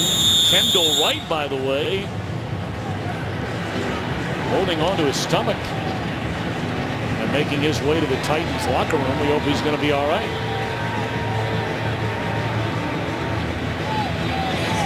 A 31-12 Chicago lead, and Hester will take a knee this time. Let's go back and see a lot of elements go into a touchdown, but here you're going to see Chris Johnson deliver a great blow to Major Wright off the edge, times it perfectly, boom, turns it into a pancake. A lot of elements go into big plays down the field. Nice protection by Chris Johnson for his quarterback, Matt Hasselbeck. And it appeared as though Mike Munchak was very upset there was not a penalty thrown on Conti after knocking Washington out of the end zone following the touchdown catch. So they'll give it to Forte. And another big run from Matt Forte. Across midfield, inside the 40, and dragged into the 32-yard line. And a penalty flag comes in, which leads you to believe they'll be adding yardage to this, either a horse collar or a face mask penalty. Personal foul, horse collar tackle, defense number 33, 15-yard penalty, first down. You can see it just at the end here. You get your hand in behind. Nice stiff arm by Forte, and just gets the very edge of it right here. I don't know that he really gets his hand. The idea is that you can't get your hand in behind the shoulder pads or the jersey. I don't know that he actually ever got it in there.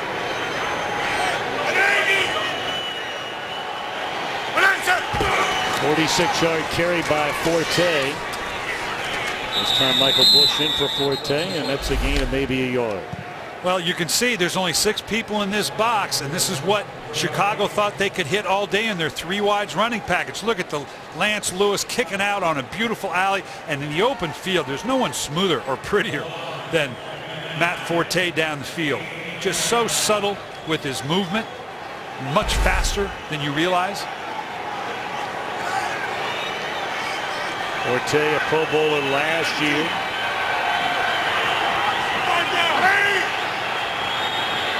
Got the big contract during the offseason. There was much to do about that, even going back to last season. Crossing route, catch made by Bennett. And he's short of a first down, tackled at the 10-yard line, and we check in Los Angeles with Kurt Menefee. Hey, Tom, thanks a lot. You know, if you drafted Arian Foster, number one, you're having a good year. But the Texans having a good year as well right now. Houston over Buffalo, 14-9. Let's head back to Tom, Coach Billett.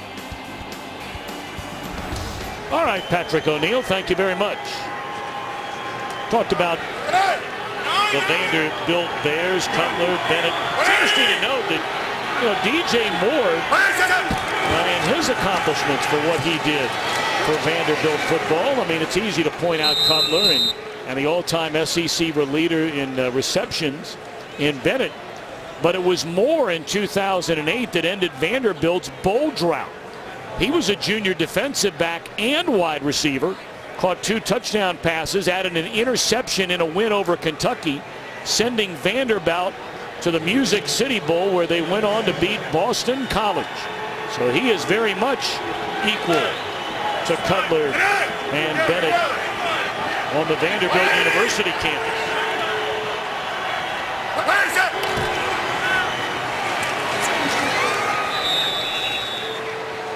Bush for a yard. It'll bring up 3rd down and goal.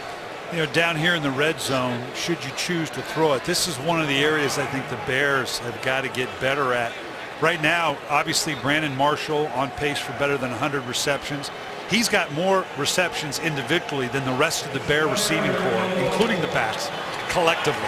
And they need to come up with that other guy. Now, when they get Alshon Jeffrey back, obviously Colin Davis, the tight end, could be someone they're looking for as well. They'll throw it. That didn't fool anybody. Especially Senderick Marks. You can see here they're hoping everything will drop out underneath and let Forte, just an inside screen. You don't see this too often, just kind of a middle screen. Excellent job by Marks, kind of sniffing it out, not going anywhere. 25-yard field goal try now for Gold. Try to make it 34-12 Chicago, which he will do.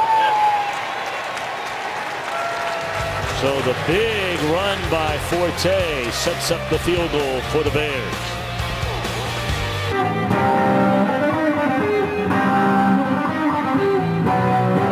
Flores for the man Big and Rich. Of course, Brian, I was thinking of you the other night here, the Country Music Awards they had in Nashville, Tennessee. What a night it was. Yeah, one of only about 15 of those types of awards they have in country music. So that one's the best one. It's right here, live in Nashville. That's the return brought up to the 17-yard line. I kept waiting for an appearance. Brian Billick alongside Blake Shelton. Vanderbilt Stadium in Nashville, Tennessee. Dudley Field. I was out there, coach, the other day, and went sprinting along the sidelines here, and I said to my wife, I said, "Can't you see me scoring a touchdown?" She said, "Well, that's the stuff that dreams are made." That's right. Sauntering your way. Yeah, right. First down carry, ran a lot to get a little. 2 yards for Johnson. 34-12, Chicago in front. 7:20 to play, and Lance Briggs a bit slow to get up. Well, there's another guy. 7 straight years going to the Pro Bowl, just gets better and better. 31 years young.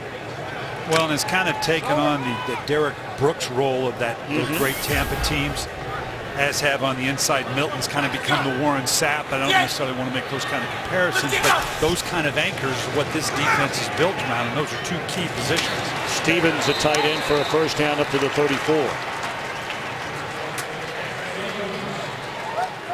Call Star NFL to download NFL Mobile right now and get coverage of every NFL game.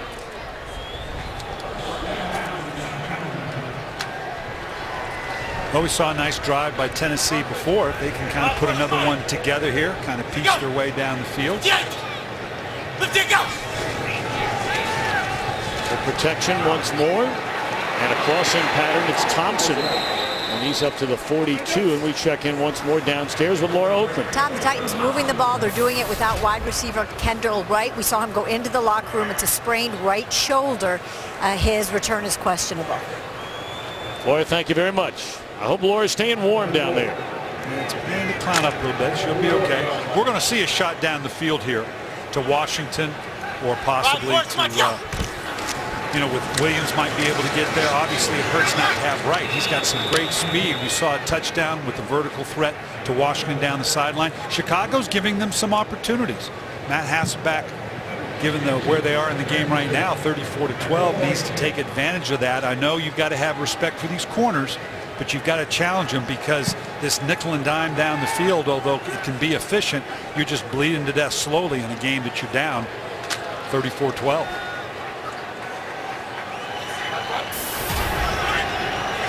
Rod Marinelli. Oh, what a good guy. Very much enjoyed our time yesterday with Rod and Mike Tice and Lovie Smith. Third down pass incomplete, and the Titans are going to punt.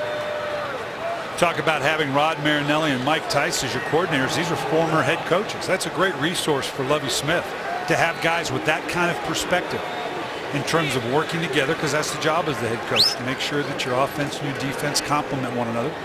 I love the story you told about Mike Tice when he was still a player near the end of his career, actually at the end of his career. Oh, he was Professor Gadget, best holding tight end in the history of the National Football League. I didn't mean that. I'm at the moment where you talked him into coming back and playing a few games. He regretted that one. I don't know if we have time right here. We'll tell you when he comes back, because it's a good one. It is a good one.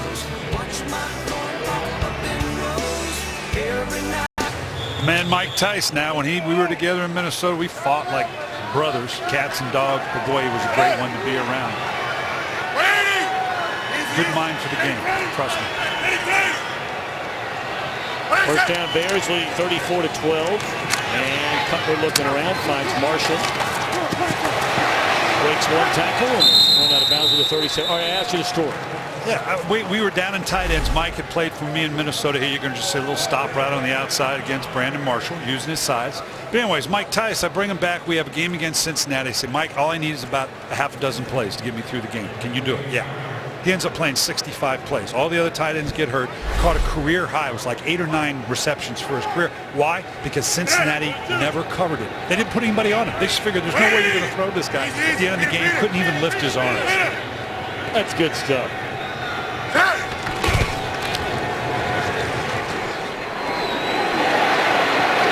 First down reception made by Hester across his midfield, and we check in again with Kurt Menefee. Well, Arizona's been in a big hole all day against Green Bay, but when you got a player like Larry Fitzgerald, there's always hope. Check out the effort after the reception by Fitzgerald. He takes it 31 yards for the score, pulls them to within 10 at Lambeau, 24-14 midway through the third quarter. Tom, Brian, and Laura. Kurt, thank you. Brian, you and I saw the Cardinals their best game of this season when they just dominated Philadelphia. And we marveled at the time, if only Larry Fitzgerald had not just Kurt Warner, but any quarterback that's been around for a while and stayed with one team and had success for a long period of time, i.e. Brady, Breeze, Rodgers, Favre. There are others. That hadn't been a story for Larry Fitzgerald in Arizona. No, and he's got the kind of class. He's never going to bring it up or never make a point of it, but you have to look at envy sometimes when you can imagine what would have been like to have a quarterback like a Kurt Warner for an entire career, much like some of these other great names. He's still one of the great receivers in this game.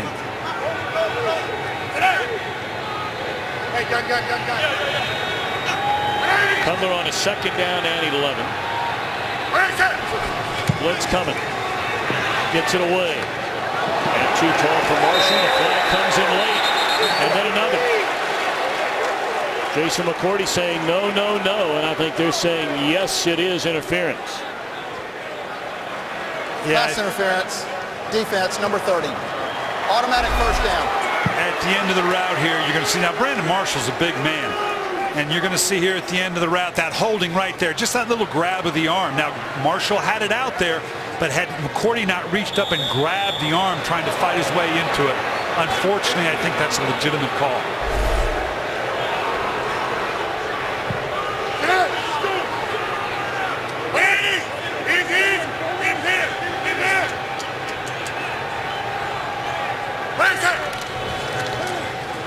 Cutler wants more to throw. Looking down the sideline. Perfect pass to the back shoulder of Marshall.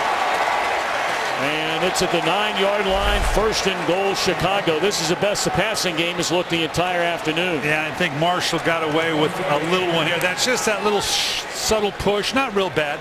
Not as bad as I thought it was. Just that little bit of a push with the right hand. You forget Marshall's 6'3", 230 pounds. This is a big man. So it takes a lot. You can't just cover him because he can smother you just with his sheer size in coming back on catches like that. See if they run the ball here. Forte will get it. He is driven into the ground after maybe a yard by Zach Brown, the rookie out of North Carolina. And the reason I said that, Tennessee, looking at that 3 wides package, was very loose down in the red zone, trying to fill up the zones here down deep in the red zone. And the Bears very much want to be a team that can run against, what they call that light box, the fewer numbers on the defensive front.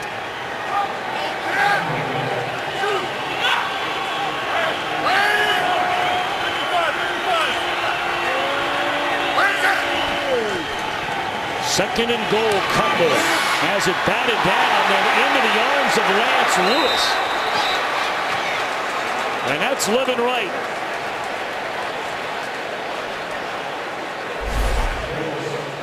Yeah, this is just the way you draw it up. The hard part is getting the guy to tip it just right. Nice job bouncing up. There you go. Got a little gift from above. Mark's able to get his hands up, but right now that makes Lewis the second, or Lance the second leading receiver on the team behind Marshall. I'm just kidding. First career reception for Lance Lewis. How about that? Got to really go out on a limb just to figure that's his first career reception. So now it'll be third down and goal and a timeout for Chicago. Coming up this week, Fox College Saturday, a doubleheader. 11th ranked Oregon State against 14th ranked Stanford. Boy, that's a big one. Then second rate Kansas State. How about Bill Snyder and the Wildcats? Some good coaching on TCU. Good coaching going on. Bill Snyder and Mike Riley at Oregon State. Boy, is there anybody that does a better job with less facilities, resources, the players get there? Mike Riley's a heck of a coach that a lot of people aren't aware of. Saturday, 2:30, 11:30 a.m. Pacific on Fox. It'll get underway. And look at the NFC North. Minnesota, a tough one later today on the road in Seattle. Green Bay leading by 10 over Arizona at Lambeau Field. A little over midway through the third quarter there.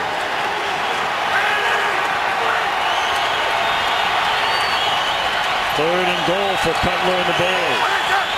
From the 5. And it's incomplete. He's very lucky that wasn't intercepted. Derek Morgan had him around the legs. And then Jason McCourty very nearly came away, or Werner, I beg your pardon, with an interception. And this is just a 4-man rush on the right side.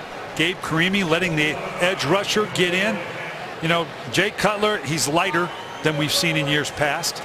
Wanted to be nimbler. But he also said, I can't get hit like I did earlier in my career. They gave up so many sacks. He's still third most in sacks, getting sacked in the league right now, and he just doesn't have that size, or he's at that age where that has an accumulative effect on him. Field goal from 22 yards out, good by Gold. And that'll make it a 37-12 lead for Chicago. Well, the Red Cross does such a great job, and we invite you, if you're able, to make a donation. Visit redscross.org or text Red Cross to 90999. And if you're able to make a $10 donation, any donation, but for $10, dial that number, text that number, and the American Red Cross will put that money to good use. They do such a great job. I tell you, it amazed me living on the East Coast and what we all just went through. We were very fortunate to not have, particularly in the Mid-Atlantic, what hit up obviously up in the Northeast. but how quickly the Red Cross kicks into action. It's stunning to me when so many things are going on, how quickly they make their services available, and obviously much appreciated. Interesting relationship between Jay Cutler and Mike Tice. Again, Tice, a longtime line coach, tight end himself, kind of brings a toughness to it. He and Jay have a very good relationship. A lot of people have talked about it. There's a toughness to Mike Tice. A lot of give and take there, and that's what Jay appreciates because he allows the give and take. Reynard looking for room and none there. Great coverage by Armando Allen, former standout running back from Notre Dame.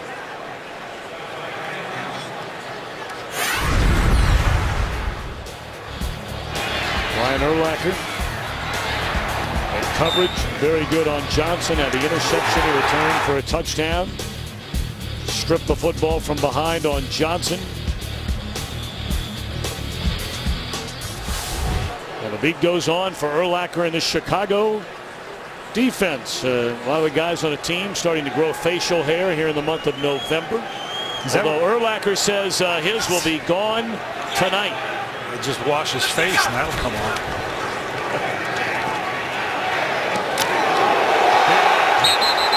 And Johnson drawing the ball loose, or saying incomplete. Jennings flexing his muscles. Again, just trying to get the ball into the hands of your playmakers quickly. The quarterback's got to help him a little bit there. Had to recognize that Jennings was out front of that. Again, with this Bear defense, the ability to jar the ball loose didn't turn into a turnover there, but it just seems like the ball's on the ground constantly the way these guys come in, as physical as they are in their tackling. Second down. Drop it off to Johnson. Good cut. And able to pick up 7. You know, you get back to Jennings, I think a lot of people forget last year in his second year as a starter, he was benched. Dropped a number of interception chances. Got the cold shoulder in free agency. He was looking for a big payday that never came. The Bears re-signed him. He had a great offseason. And as the third quarter comes to an end, he has 6 interceptions so far this year. Fox NFL Sunday continues after a break from your local Fox station. That's quarterback coach Jeremy Bates. Between Cutler and Marshall, they go back to their Denver days. This is a big part of what they've tried to do here. Mike Tice, the offensive coordinator, but he lets these three kind of orchestrate the passed offense, even down to the verbiage. Cutler very comfortable with the success they had in Denver, and obviously bringing Marshall from Denver. So they're trying to build on that relationship as they go forward. Flag comes in before we begin the fourth quarter. False start. Offense, number 18. 5-yard penalty. Well, they have had more penalties today on tight ends for illegal formations. Now wide receivers, a couple of penalties today. It's just a little flinch here by Britt right there. Just drives you nuts as a coach. I mean, you're standing outside, you're looking inside, you can see the ball now. You probably can't even hear the quarterback. Just drive you nuts as a coach, particularly an offensive line, former offensive lineman like Mike Munchak. Hard for him to understand sometimes.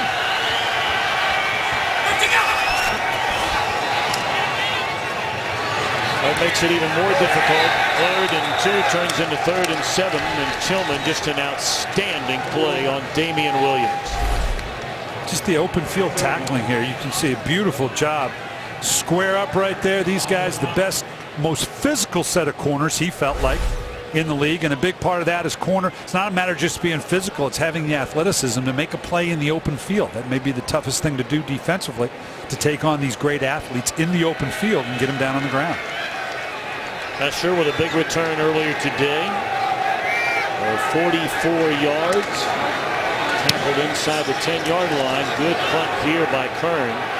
We'll back up Hester to the 27-yard line. And he's up to the 35. 14-10 to go in Nashville. Lovie Smith's Bears looking to go to 7-1.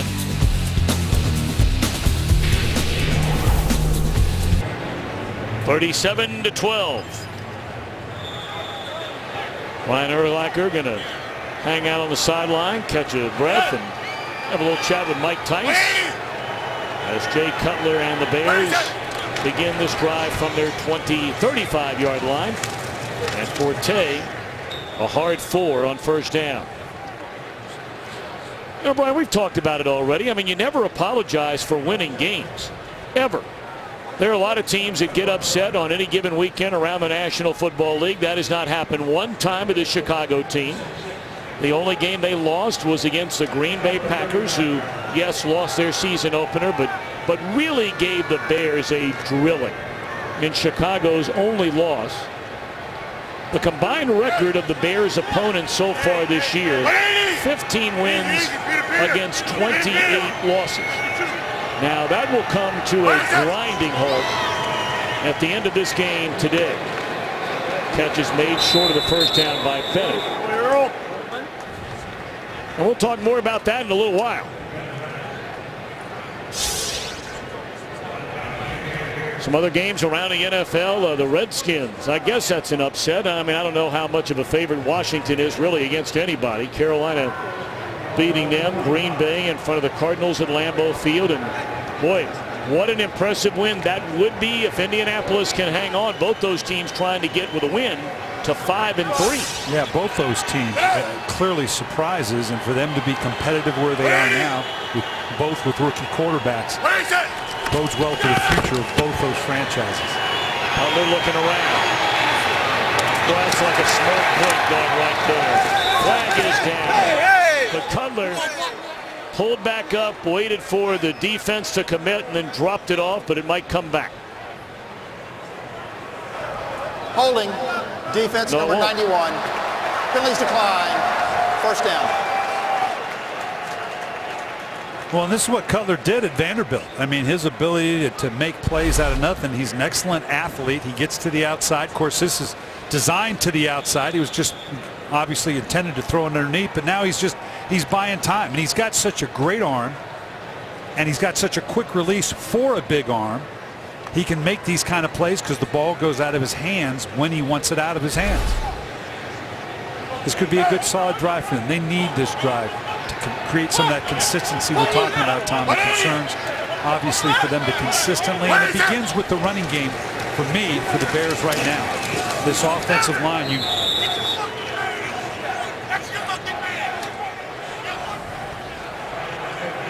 Well, coming up on Fox tomorrow, Bones and the Mob Doctor are back with all new episodes. First, when Booth and Bones go on the hunt for a murderer, there are too many suspects to choose from. Then, an imprisoned mobster will ask Grace to do the unthinkable.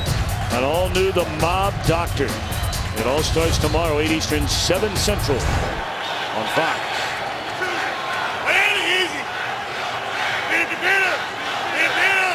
Second down and 9.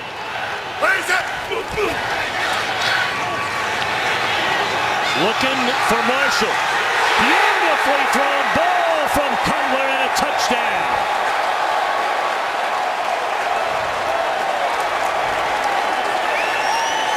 They can't lay it out there any better than that. we've seen 2 of the prettier vertical shots you're going to see all year long. We saw earlier with Hasselbeck to right, and now Cutler to Brandon Marshall. Again, just beautifully timed. This is straight down the field. Not a lot of design to this. I know where I'm going to be. Got away with a little bit of a shove there. Again, you remember how big Marshall is. But this is simply, look, you be there when you're supposed to be there, doing what you're supposed to be doing, because I'm going to launch this thing up well before I know you're actually there. Beautiful, beautifully thrown ball by Jay Cutler. Second touchdown pass of the game by Cutler. That one for 39 yards. To the man they went out and got from Miami to be an impact receiver. And boy, has Brandon Marshall become that. Fourth 100-yard receiving game with his new team for Brandon Marshall, and his receptions through his first 8 games in any season, 58 of them now, ties Johnny Morris. Boy, what a great player he was, for more receptions by a Bear through the first 8 games in a season. You got to go back here and you got to see how this begins. Jay Cutler, he knows the pressure's coming. He sees it right there. He knows he's got to get the ball up. Beautiful launch point. It's like dropping it in the bucket at the back of the end zone. Anything flatter, that had been knocked down. Beautifully thrown ball under some pressure. Brandon Marshall and Cutler obviously have that relationship, as we talked about, coming from Denver, that the great ones have in terms of the quarterback receiver, that nuance between knowing where the guy needs the ball, what the timing of it may be.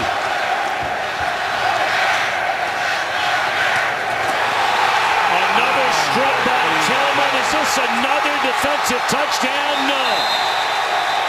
And Hasselbeck going to be flagged for a horse collar tackle. Tillman again with a strip. What a player, having quite a year. Kelvin Hayden picked it up and is tackled down at the 1-yard line. Well, what do you say? Just look at, he just has such body awareness. He's not trying to make a tackle there, and it's just unbelievable. Foul, roughness, passing team for a horse collar tackle.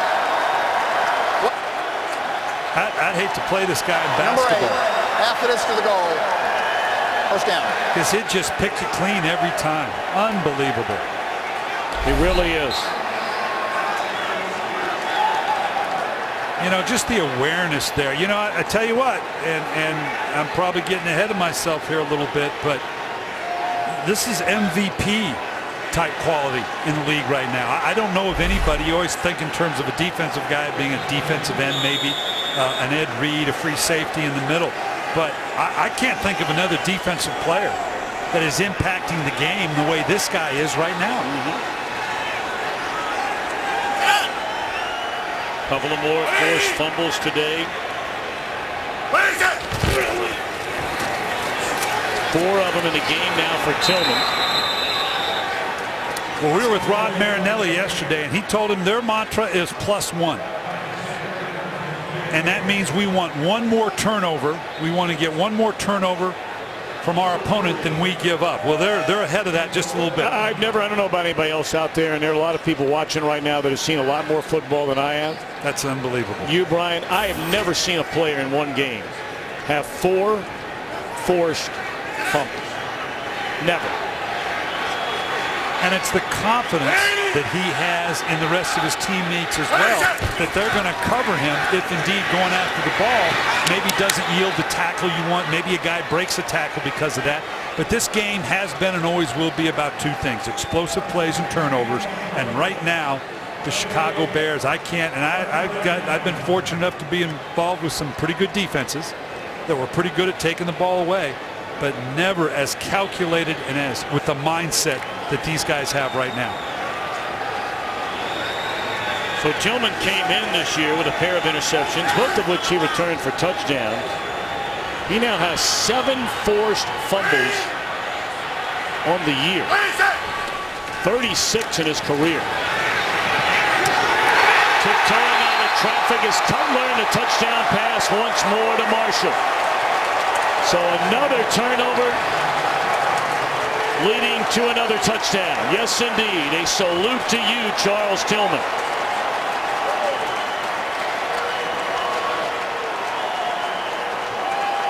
You alluded to Jay Cutler being the point guard. That was a brilliant play by Jay Cutler.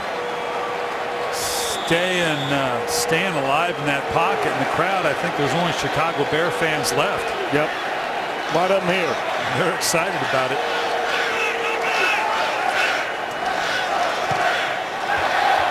And after his goodbye goal, they're over halfway to 100. In points and forced turnovers. First time the Bears have scored 50 or more points in a game since December of 1980, when they put up 61 against their rival Green Bay Packers.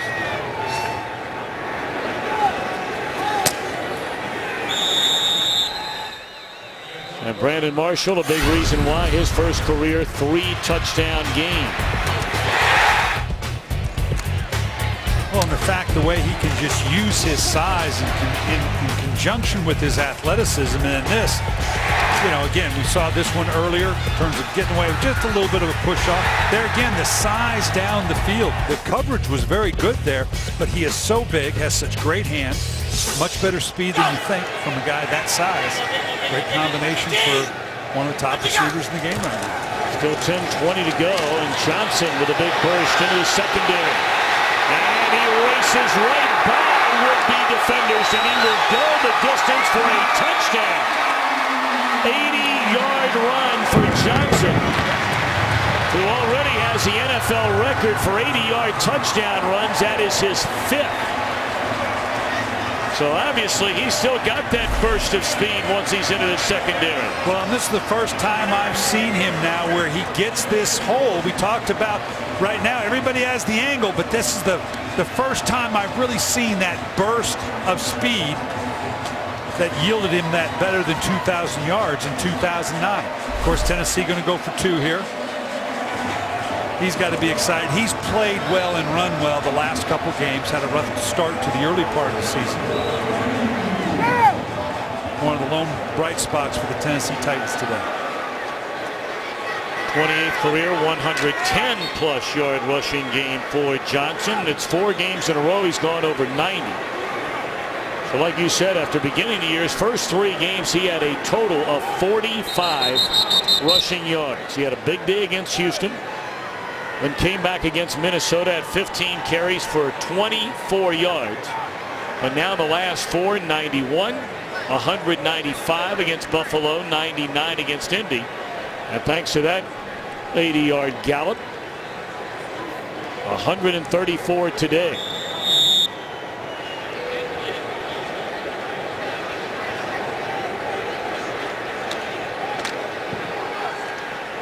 Titans are going to go for the 2-point conversion. And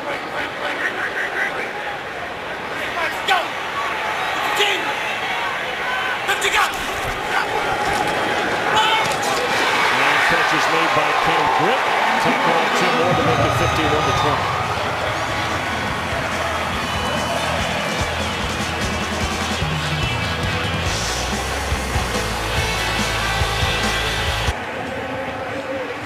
(51-20), Bears in front. Jay Cutler, it appears his day is over. A number of the backups were already in on defense prior to that 80-yard touchdown run by Johnson. And Jason Campbell is starting to get loose, the backup quarterback to Cutler, over on the Bears sideline. And he just got his helmet, so it looks like he's coming in.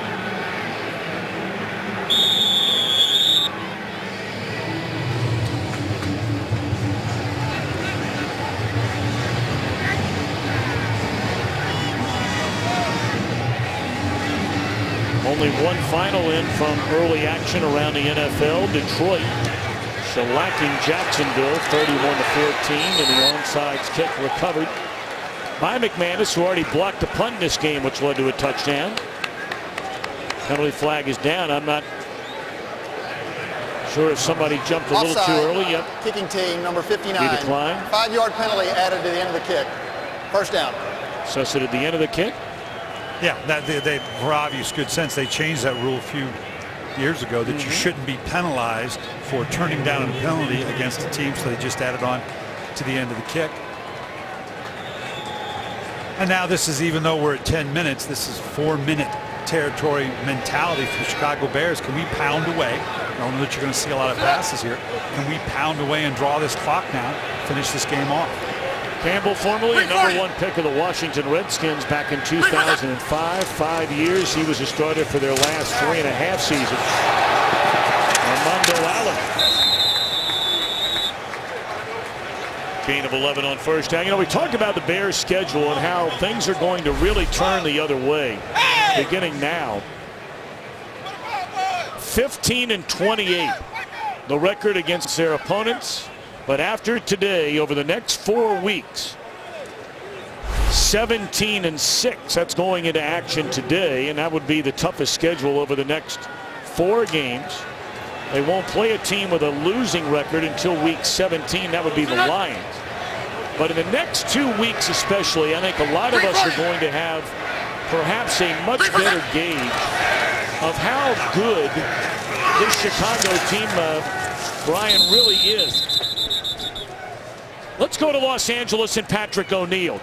Todd, thanks a lot. The Broncos a little over 2 minutes away from going 5-3. Peyton Manning, his third touchdown of the day, his second to Eric Decker. It's a 31-20 ball game. Peyton Manning, 291 and 3 touchdowns. What a year he is having. Tom and Coach Billett.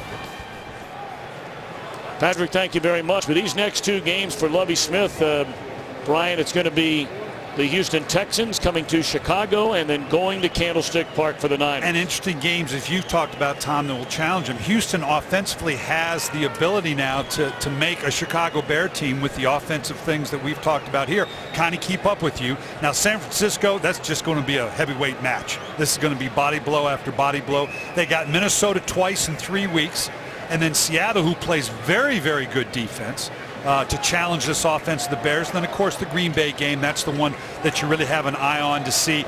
Can indeed, unless Green Bay should falter, can the Chicago Bears keep up in a track meet, if indeed it comes to that, with the offensive mentality they have here? They have the talent with a strong arm quarterback, obviously a Brandon Marshall. But there again, the other elements that you need in terms of if they do want to take away a Brandon Marshall, there's someone else you can go to for those big plays. They hope to get Alshon Jeffrey back. They really think that will be big for them to give them another big play threat to balance with Brandon Marshall. Armando Allen, a gain of 9. I think any Bears fan would tell you, look, they got unbelievable fans. But I know a lot of them, and they're all, let's wait and see where we are really after these next 2 games. The one team that you could point at and say they are among the elite teams that the Bears have played so far. And again, you give them all the credit in the world for beating whoever it is you play.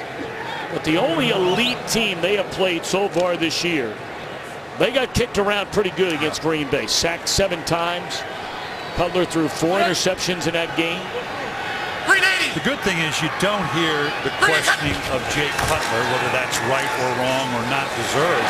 But we see what this Bear team, we saw last year what this Bear team is when Cutler's not there. Yep. That turned ugly real quick. Sure did. So the questions about the Bears and how far can they really make a run at this championship aren't as centered on Jay Cutler as they are we going to be good enough offensively? I will tell you this, and I spend a great deal of time looking at this, and yes, it's a quarterback-driven league.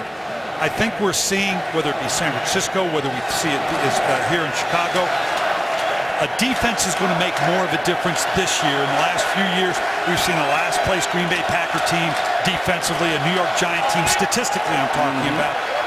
Defense is going to be more of a difference in the run this year than I think it has in the last couple of years.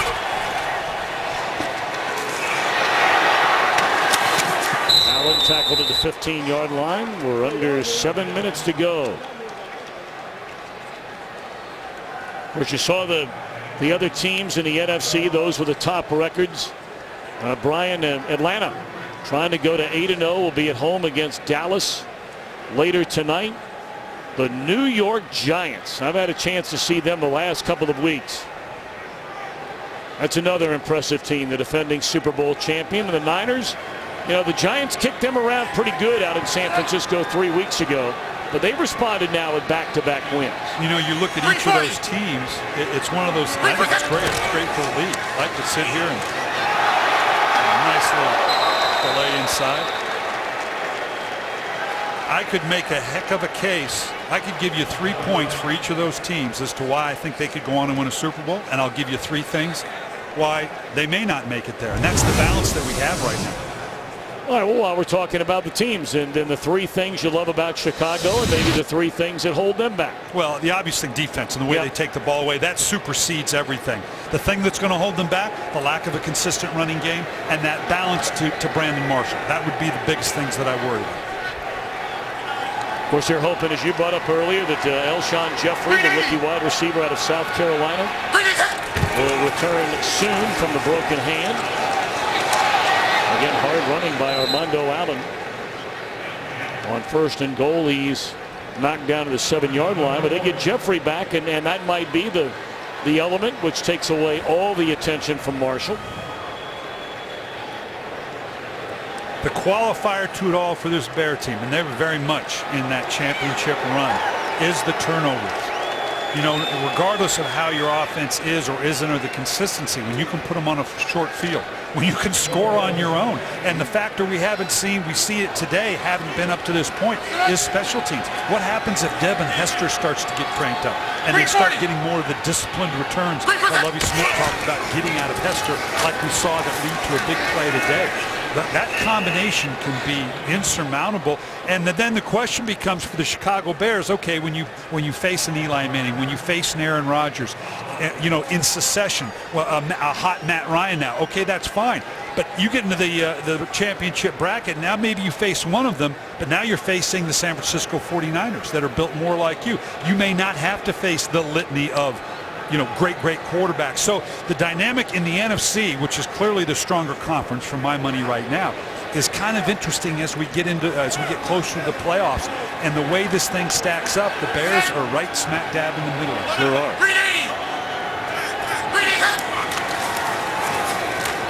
Once more on Mondo Allen, this time dropped for a loss to the 14-yard line by Zach Brown.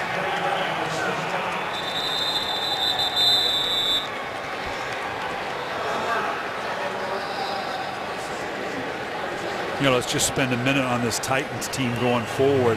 It was unfortunate. I hate and I love Matt Hasselbeck, but it's unfortunate Jake Locker is not healthy, because that's what this season really has kind of boiled down for Mike Munchak and his Titans. How much can we develop in this season? Can we be one of those teams in, say, December that gets a nice run of some wins that leads to next year? He's got a very young, talented group offensively on the outside.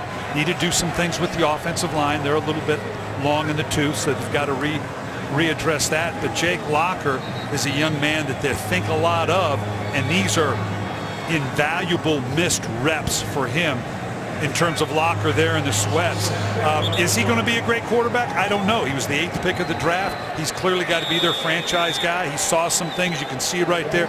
Still trying to maintain a leadership role with this young team. It is a team in transition, and one that's got to learn these tough lessons. Titans have not been to the playoffs since 2008. 4th down, they hand it off rather than tacking on more points against this Tennessee team, and the Titans will get it on down. And for the final time, we thank our friends from DirecTV for the aerial shots here in Nashville. And well, you go across the bridge here to your left and right up Broadway. Different sort of Broadway. It's a country music Broadway. It's a great setting, in Nashville, because you have a lot of times when you have these stadiums in the cities, it limits the tailgating.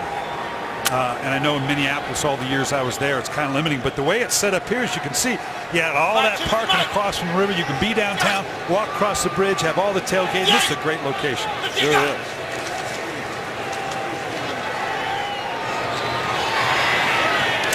Caught by Damian Williams, and that's up to the 30-yard line. They've been waiting on Williams to get going. A 3rd-round draft pick out of USC, and has been very quiet his first 2 years in the league.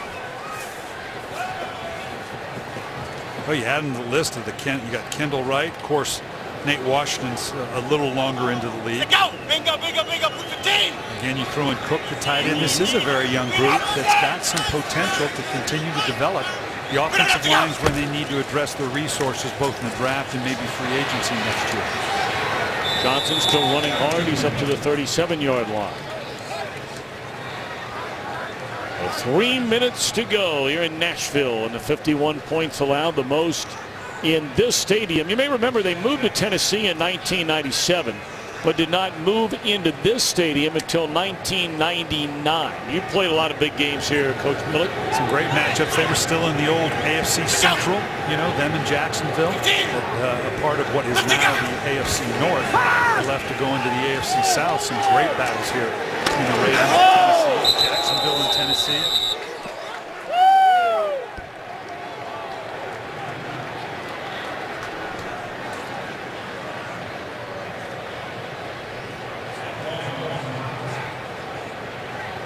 Matt Hasselbeck fighting to the end here. You know, for a veteran like this, at this stage in his career with a young team around him, this is going to put them at 3-6. obviously a heck of a hole to work out of as they go forward with different priorities in mind for Mike Munchak and the Titans as they go forward. Batted away. That time by Zach Bowman. We've reached the 2-minute warning. 51-20 Chicago.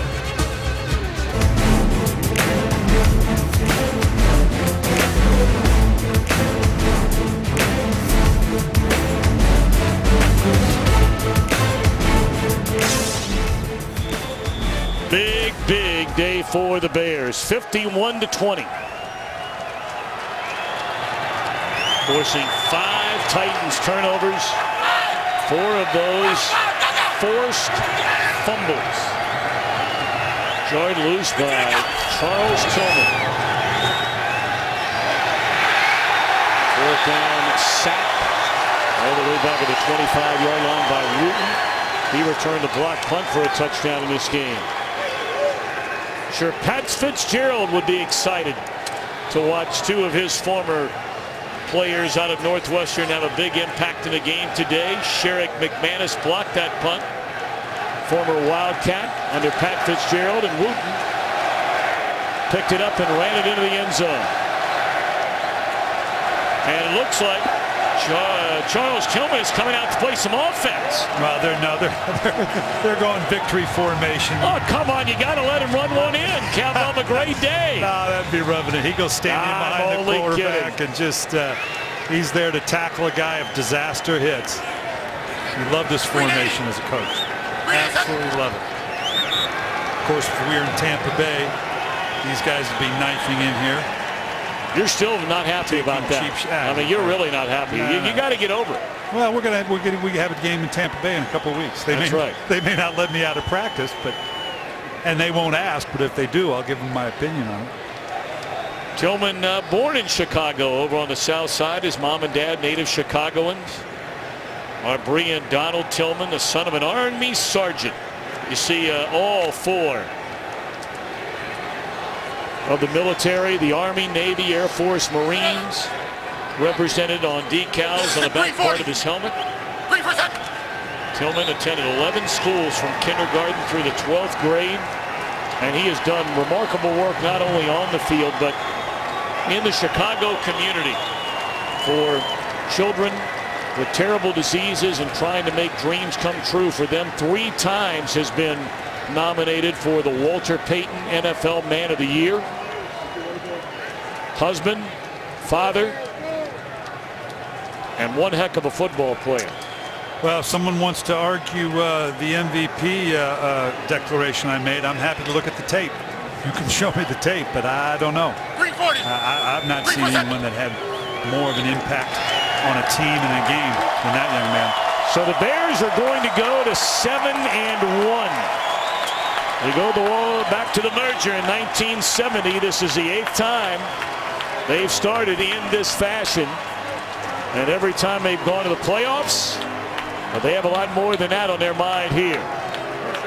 But next week, that'll be quite a battle in Chicago against Houston. 51-20, our final. Back with more in just a moment.